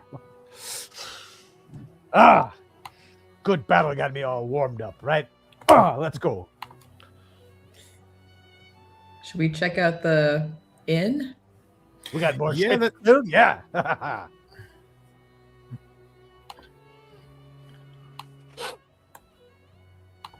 What are you guys doing? I'm gonna go and check out the inn with everyone else. Just Okay. If you're gonna go to the inn, I'll stay with the wagon. That seems like a good idea. I'm the one that's, the not killy one so much. Yeah, but if you need to kill something in there, Well, I set the bats on fire, but it's fine. We'll yell for you. all right. Drink my ale. So Balagan stays behind in the stable to keep an eye on the wagon. Sage and Isadora begin to exit the entrance of the stable out into the darkened night. Are you guys being stealthy? no, I'm not. I'm not a stealthy. Yeah. Okay. Well, then I'm trying to be stealthy separately from Isadora. Give me a stealth check, Okay. Sage. Okay, 21. Okay. So, as the two of you come out of the stablery, you notice that the inn looks to be quite normal, quiet. No obvious lights are on. It is pretty late. It's like that, witching hour, like that midnight to 1 o'clock in the morning kind of vibe of the evening. You look to your right and you can see horses in the corral. You can see all the horses tethered outside. But there's a distinct kind of noise coming from the kind of perimeter of the grounds where you were told that where you saw the other wagons were. It's almost like a crunching kind of slurping noise that's kind of emanating over the breeze of the evening. You kind of glance into where all those wagons are. You watch as something hops out of a nearby wagon, and it seems to be carrying like a corpse behind it. They kind of briefly pass through the torchlight, and it's almost like this ghoulish like creature. They've got decayed skin. You can see a long tongue hanging out of their mouth. You can see brain material splayed down the front of their chest as they're dragging a dead body out of the wagon. The torchlight and lantern light of the interior perimeter of where all the wagons are, you can see at least 2 or 3 dozen of these ghoulish creatures currently picking at, eating, dragging corpses through the perimeter of where all these wagons are, obviously being overwhelmed by all these creatures. They seem quite dangerous. So that there's that going on to your right, but your stealth check kind of prevents them from noticing you, Sage. You then watch as you're kind of halfway between where the wagons and where the inn is. You watch as Isadora kind of moves beyond you and in the direction of the inn. She has not noticed as well. Oh. Isadora, you get to the front door of the inn. There's a open window to your right. The curtains are kind of fluttering in the wind. There's a distinct smell of iron kind of emanating from the interior of the tavern. Okay, I'm going to try to. Well, first I'm gonna try and see if the door is locked. It is unlocked. It is partially like it's kind of like open by like a crack by a smidge. So, okay, I'm gonna open the door. Is there any light inside whatsoever? There is no light inside. There is some moonlight streaming through as the curtains are kind of fluttering in the background of the breeze. You can see the entire interior is just littered with corpses. There's maybe 30 or 40 bodies in here. Is there anybody that looks like they were killed within the last minute? I want to see if there's anyone I can possibly save. You can give me a medicine check on that. All right, medicine or investigation? Medicine, because you're checking their physicality. You're checking to see if anyone's wounds or physical damage that they took, or when they might have perished, would be within that minute window of opportunity. I got you. That is a 21. 21. You begin to walk through all the piled up corpses and kind of like grisly remains. The innkeeper's daughter that had served you earlier that day, she is leaning dead up against the wall, but her wounds are fresh, almost as if maybe she did just recently die of those wounds. You could see grisly kind of footprints around the base of where she is. You quickly hurry over to her. She did die within the last minute. Okay, I'm going to attempt to cast Revivify, so give me a minute to roll that dice. Yeah, give me a spellcasting roll. All right, so we got a... Oh, okay, that's fine. That is a 22, and I think it's a 7th level spell anyway. So it goes off. You quickly cast. You watch as her wounds mend. There's a very light cough that emanates from her mouth. Her eyes flutter open. She sees you, looks at the interior of the rusty kettle. You're pretty good at predicting behavior. You get the feeling that she's about to scream in horror. So I kind of clap my my hand across her mouth. It's like, I know, dearie, I know. But screaming's, it's like, but that's going to sorry, but I don't think screaming is going to do us any good here. But let me patch you up a little bit. And I'm going to cast Cure Wounds on her. Okay, give me another casting roll. I'm just reading what that is. Okay, so it's 2d8, but yeah. So I have the maximum to do 6, but whatever. All right, so let's see what I roll. That's a 21, so that's fine. Yep, but yeah, good. So let's do... Yeah, I might as well do it at max level then. So we'll do 68 plus 10. All right, 68. That is 30 hit points back to her. Perfect. She is back up to full health for sure. She's also a lot calmer, recognizing the kind of situation around her. Sage, Isadora has been gone now for about 10-15 minutes inside the inn. The door is partially open. Through the shadow and movement inside, you can see the silhouette of her form like moving as quietly as she can through whatever's going on in there. You know, the Balagon's back in the stablery. So far, you've managed to count at least 28 of these weird kind of ghoulish-like creatures.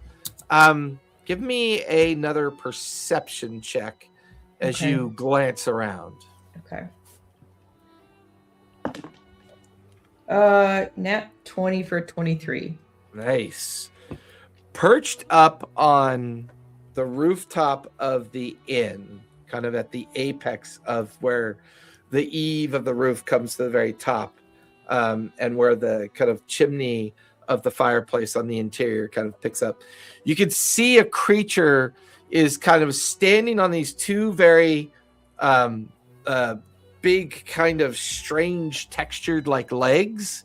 They seem to have a small bat-like head. They probably stand about 8 feet tall. You can see they kind of stretch out their arms, and these membranic wings kind of flap.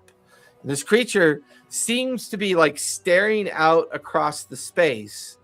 And as you're kind of in the shadows, it seems to look down towards the stable, almost as if impatiently waiting for something. And it's keeping its eye on that spot. at this Mhm. point. So I think he's waiting for his friend to come back up, but his friend is not going to come back up. Yeah. So you get the feeling that time is of the essence at this Yeah. point. I'm going to take a step very quietly and basically signal to Isadora that we need to go. Okay. Give me another stealth check as you do Okay. that, because this requires you to get closer to the inn. You look inside, you see the grisly scene, and you're now very quietly like indicating for Isadora that it's time to go. Okay. Okay. Can I? Is she close enough that I can speak to her without being overheard? Well, she's got to make her stealth check first. That was a 22 on the stealth check. So you're good on your stealth check. She's about 40 feet away from you, Isadora. So that's a no. All right. So I'm going to. So I'm going to get the daughter, and I'm going to try to stealth my way out towards Sage. Okay. Go ahead and give me a stealth check. See how well this goes. I was thinking, what's in goose? Conk, conk, conk, conk, conk, conk, conk. I think that's the sound of crispy skin. Yeah. All right. That's not great because I have to roll with disadvantage because I'm wearing armor. No. But yeah, I got a. This really sucks. 8? I got a 10. Oh, a 10. Yeah. Still requires me to roll. Boy, you lucky bugger. I got a Yeah. 5 plus 4 is a 9. Yes. As Isadora is coming towards you, you can notice that he's got the innkeeper's daughter, kind of like her arm is straddled across his shoulders, and her shoulders, and the two of them are kind of picking their way through the dead bodies, kind of scattered across the floor. There's a moment that they kind of trip, and there's a subtle sound. You hear a subtle sound come from the roof. You look up, kind of like you're in the shadows. You look up. You can see the bat-like creature kind of like looks down into the shadows of where you are, but then it looks back away again as if to maintain its sentinel-like activity over the grounds around it. It's at that point they both get to the doorway, and the three of you are standing there. What would the three of you, or what would you and Isadora like to do next? What have you seen? What did you see up there? A weird guy on the roof. We need to get out of here now. I think we need a distraction because this guy's waiting for his friend to come back upstairs. I have the perfect thing. Could you get the daughter out of here? I'd rather expose myself to this, but you're faster than me anyway. So I'm going to kind of hand off the daughter to Sage and step out in the doorway real fast. Okay. So Sage, you and the innkeeper's daughter are now making your way back to the stablery, and we'll use that 21 as your stealth check. The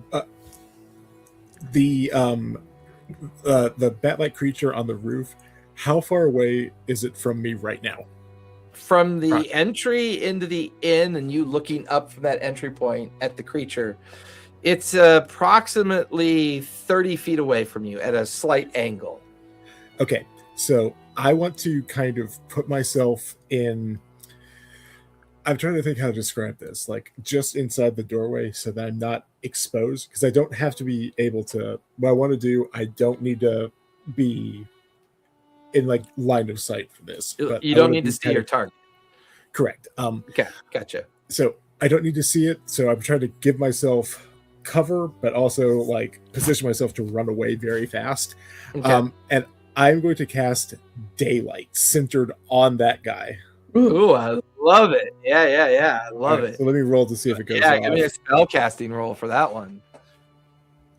Oh no. Oh, 10. It's a 10 though, because I got the +9.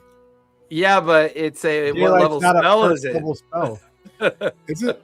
Is it not a first? Is Daylight not First a level I is think 11. anyway. Daylight's Yeah, third. first level is 11 for success. God damn it! Actually, Oh no. it's third level. God damn it! It wouldn't have worked anyway. Okay, so I got to roll a D100 and Yeah. What's D100. the- Well, what okay. was your natural roll? What'd you roll? I rolled a 1 + 9. Oh, well, a natural 1 on the casting roll is a failure, Okay. regardless.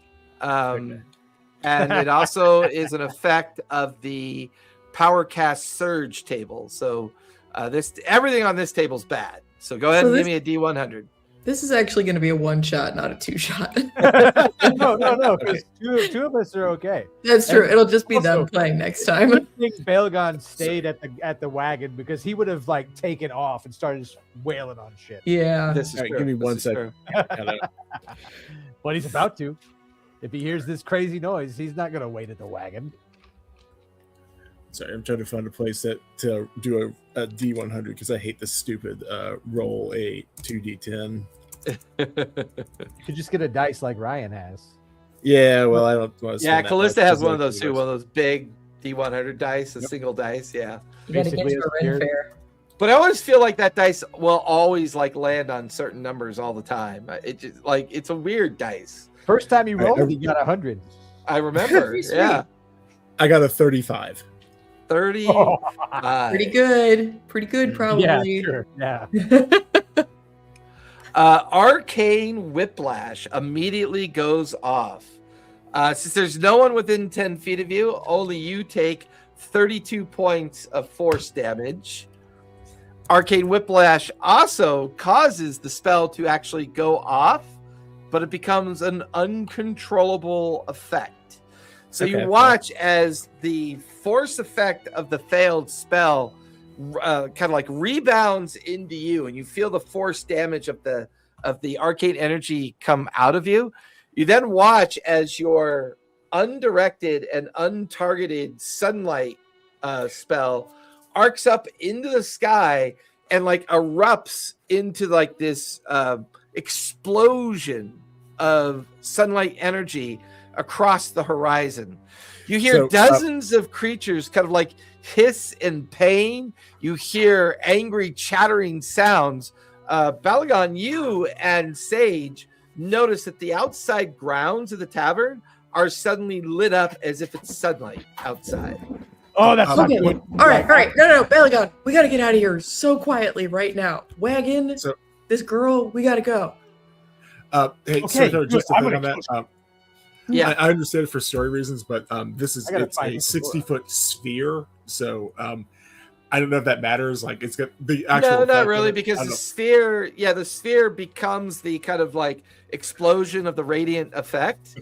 It doesn't really affect anyone because the spell didn't really work the way you wanted it to, and it rebounded on you from the force effect. Okay. Everyone else is blinded by it, however, as the radiant energy of sunlight kind of like arcs over the grounds. You then notice a commotion inside the stablery as both Sage and Balagon are quickly beginning, and as quietly as possible, to start hooking up horses to the wagon. The innkeeper's daughter thrown up on top of the wagon. What would you like to do with this diversion, Isadora? I'm going to fly like at an angle to the wagon, just so Okay. that if anybody's following me, I'm not leading them directly to my friends. That's fair. Give me a deception roll, if you would, please. Sure, but it can't be worse than what I just did, right? Don't jinx it. All right, so D20 plus 2. I'm not a deceptive person, and it's a 7. 7. So as you arc into the stablery just in time as Balagon and Sage are hooking up at least 2 of the horses to the wagon, the innkeeper's daughter is up on top of the wagon and she looks terrified. You guys watch as Isadora kind of like glides through the open stable doors. Just as Balagon and Sage climb up into the wagon, you hear this screeching noise. And then you hear this kind of blood-curdling scream of like nefarious creatures in the darkness, kind of caterwauling out into the open space of the darkness. What would you guys like to do? They're not onto you yet, but you get the feeling they're not far away. I'm gonna grab the girl. Like, do you know how to drive a fucking wagon? Yes, I can. I can. Go. Yes. And like, I put her on the seat, and I'm gonna climb up on top of the wagon with She my grabs helmet the out, reins, and she grabs the reins, and she kind of like pulls back, and she slams the reins down into the backs of the horses, and the horse and the wagon jettison like right out into the open kind of like grounds of the immediate area. Behind you, swarming over everything, are at least 3 or 4 dozen of these ghoulish-like creatures that are now loping towards you. The bat creature up on the roof is still kind of like trying to recover its vision from what happened. But the 4 of you are on the wagon. What would you like to try to do? I want to try to give us another distraction here. So Okay. I'm going to try to cast Animate Dead on all the corpses in the building. I'm going to try to do this. I don't think you can do more than maybe 1 or 2 with the spell. Well, it's based on the level of the spell, because you get, for every level above 3rd, you can animate 2 more corpses. Okay. So You can go what to was the that? fifth. 3 total? Yeah, give that. Let me roll. No. Not with the stupid thing there, because that betrayed me last time. And I don't have any physical dice. If you cast it at 5th level, right, that would be 4 extra dead. Extra. I got a 27, so we should be good there. Yeah. At Yeah. 5th level, I'd be able to do. I need to read it, so it's either I have 5 or 6, but let me double check that. I think you have 5 at level 5, Yeah. or 6. Yeah. 6 at One level 5, because you get 5 additional creatures per. Well, no, because you get. Yeah, it's 5 total. So I get 1, and then I get 2 for each additional level above. Gotcha. third. So it'll be total. 5 total. Yeah. So So you guys I wanna- watch as the cart careens out onto the main road away from the rusty kettle. You watch as Isadora points towards some of the dead bodies on the ground. They begin to kind of twitch and kind of like slowly rise to their feet. What do you want to command them to do, Isadora, as you're racing by on the wagon? just buy us time. They begin to Distract reach them. into their pockets and they pull out silver pieces and start walking towards Oh, the no. ghoulish creatures with money in their open palms. I mean, Oddly that's pretty enough- distracting, right? Yeah, I mean, oddly enough, it gives you a few extra moments there. Balgan or Sage, what would you two like to try to do to hopefully aid in this escape away from the tavern? Oh, I'm on the back of the wagon, halberd ready. If anything gets close, Okay. you can- Gotcha. Give me either acrobatics or athletics to maintain your balance on the wagon, because she didn't really roll all that great for animal handling. So it's a bouncy and kind of like jolting ride of the wagon. That's a nat 1 plus 9 is a 10. 10? Good, Not that you good. weren't casting anything. I put the DC at about a 10 because she did roll a 10 for animal handling. So there's a brief moment there where you get like that 0 gravity feeling because the bottom of the wagon leaves you and you're literally hovered in the air, and then the wagon suddenly comes back up as she hits like a rut, and then you're like, you can just feel every bone in your body kind of jar as you guys like stand there with your halberd waiting to see if any of them get close enough. Fuck, girl, I Sage. thought you said you could drive a wagon. I'm trying! She screams hysterically. If you get me, it's not going to be any better. I was just dead like 5 minutes ago. And she's like slamming the reins into the horse. You want to be dead again? Then run! Go! Oh, she passes out unconscious. Oh, Oh no. All right. So, hey, So, Sage, anything you want to try to do while this escape is going on? Yeah, I'd like to, since it sounds like we're having trouble getting these horses to go, I'd like to use athletics to do like a flip onto the front horse and try and like charge it faster Ooh, forward. Yeah, that'll give advantage to her rolls. We'll say that would speed up the move as long as you make either athletics or acrobatics. All right, I'm gonna do athletics. Okay, Oh no, actually, I'll do acrobatics. That's better. Okay. nice.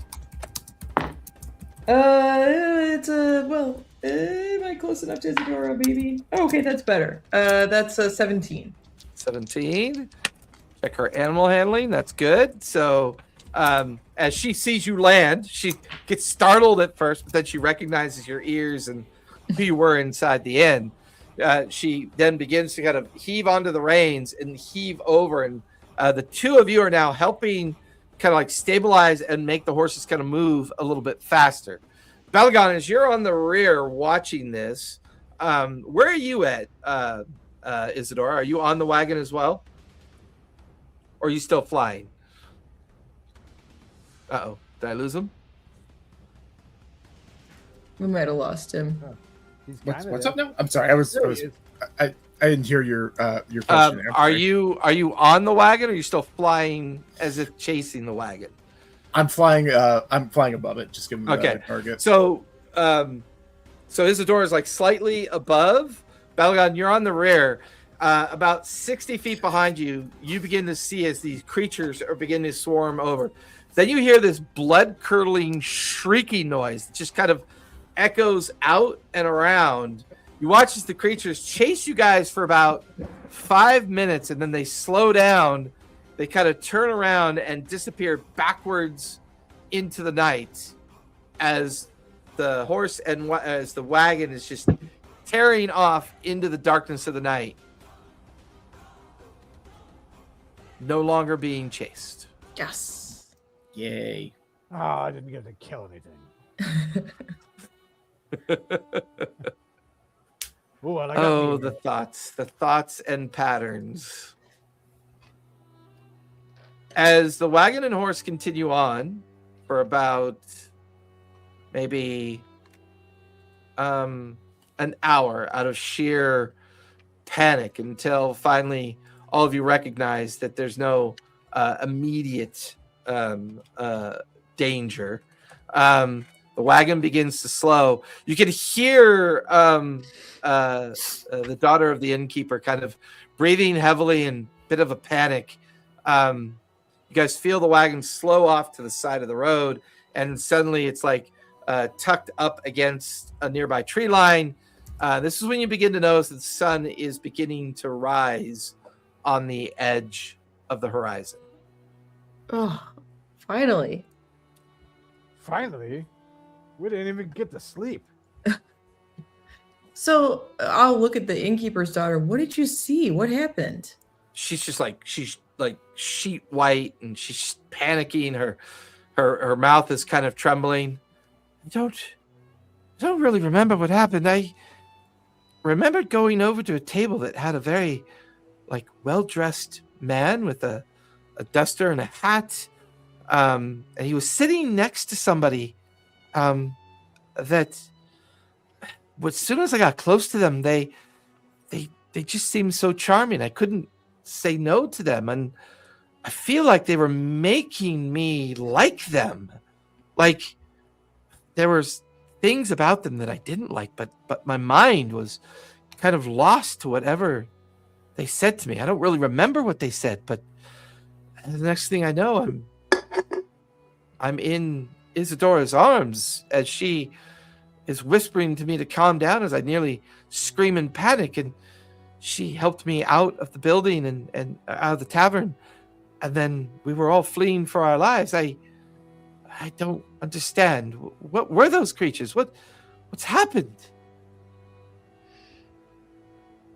Well, I don't really know.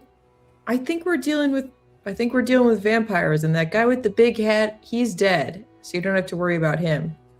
Oh, I guess that's good. But what were all those other creatures that were chasing us? That it looked like there was a large bat-like creature up on the roof of the inn when I was getting the wagon out into the road. What was that? That might have been a friend. Oh, but they didn't look human. They looked like a giant bat. That can't be good. Oh, and Father. We got to go back and find Father. We've got to find my father. No, lass, I My think girl. your father's gone. Yeah, my girl. I'm sorry. You were the only one alive in the inn. I brought you with us to get you out of there. Oh, shit. Well, what do we do? I don't understand what we're supposed to do. Well, I mean, for now, you're obviously going to stay with us, my dear. Yeah, but things die around you. I don't know if that's a good idea. I Do mean, you have my dear- family, other family or friends around in a nearby town? No, my my father was my only family. Why aren't we going to Whitestone? Why are we not going back? They have guards. They can help us. We have a mission. Sorry, lass. We've got to go to, what's the name of that village again? Bloody hell. The Parchment Wood. The Parchment. Yeah, we got to go to the Parchment. So you're going to come with us to the Parchment because we need a driver anyway. And, yeah, I gave you a hard time, but you did all right. All things considered, good job. Okay. It's like at that moment, as the sun is slowly coming over the horizon, she settles into the buckboard seat. The three of you can click off a short rest, but unfortunately, you have not taken a long rest yet. I do need the three of you to make Constitution saves, if you would, please. All right. Oh, I got that. Watch me rolling that one, though. Another one, yeah. Wait, yeah. Oh, I have. Ooh, not great. Not great. I got a 10. That's 1 point of exhaustion for Isadora. All right. Well, Constitution save? Yep. 28. Yep, you avoid exhaustion. What'd you get, Sage? I'm trying to decide whether to use Indomitable on this. I got a 14. Did I fail? DC's a 15. Okay. All right. Let me use Indomitable, and hopefully that'll get me over the edge. Okay. Okay, that's a 29. 29. Well, I mean, if I'm doing that and if I'm exhausted, can I just cast Lesser Restoration on myself? As long as you make the casting roll and hopefully nothing goes wrong. Look, why don't you just lay down and sleep on top of the wagon, Mother Goose? We're all awake. We're good. We'll be fine. Okay. Sage, and forgive me, what's the daughter's name? I did not write it down. I'm a terrible dude. Maylene. She never gave her name. Oh, well, there you go. Never mind. Sage, if I lie down for a bit, can you make sure? Well, I would say Balgon doesn't do anything foolish, but can you ensure that Maylene doesn't come to any harm? Sure, I guess. Okay, I appreciate that so much. Not come to any harm. I would assume that's just supposed. You have to warn each other not to allow people to come to harm. That seems a bit. No, my dear. Maylene, we've all had a really hard day. My dear, I'm being. You've had a hard day. My father's dead. My means of employment is gone, and you guys won't go back to Whitestone. Whoa. The inn's still there. We didn't burn it down. Your definition of employment and mine are very different. Meaning, I'm so sorry. Like, I know this is a trying time. Believe me, I just wanted to be sure that you were going to be looked after. I wanted to make sure, because doing all these spells has taken quite a lot out of me. I really need to rest for a while. So I wanted to make sure that my companions were able to. Of course, I understand. The snap of the reins. She's an old duck, and she needs to rest. Okay. The snap of the reins go off. Balagon pulls out the map to look at the trail and the path that needs to be taken. Sage is sitting and keeping an eye out both behind and in front as you hear the heavy wheels of the wagon begin to trundle down the early morning road as you guys begin your journey towards the Parchment Wood. And that's where we're going to finish tonight. That's a good spot so that when Ryan and Callista get back, it'll be easy to introduce. They'll find you on the road, and then all you have to do is deliver the wagon, and everything will be perfectly fine. 100 gold, no and we retire. worries whatsoever. 100,000 gold, and we retire. All right, everyone. Thank you for coming out and watching. We will be back in 2 weeks. We are off for Easter next Sunday. So we will, I believe we are coming back on the 12th. Yes, on the 12th. And we will do part 2 of the Children of Whitestone, the origin story. With that, everyone be safe, be kind, and don't forget, play a game. We'll see you all in 2 weeks. Good night, everybody.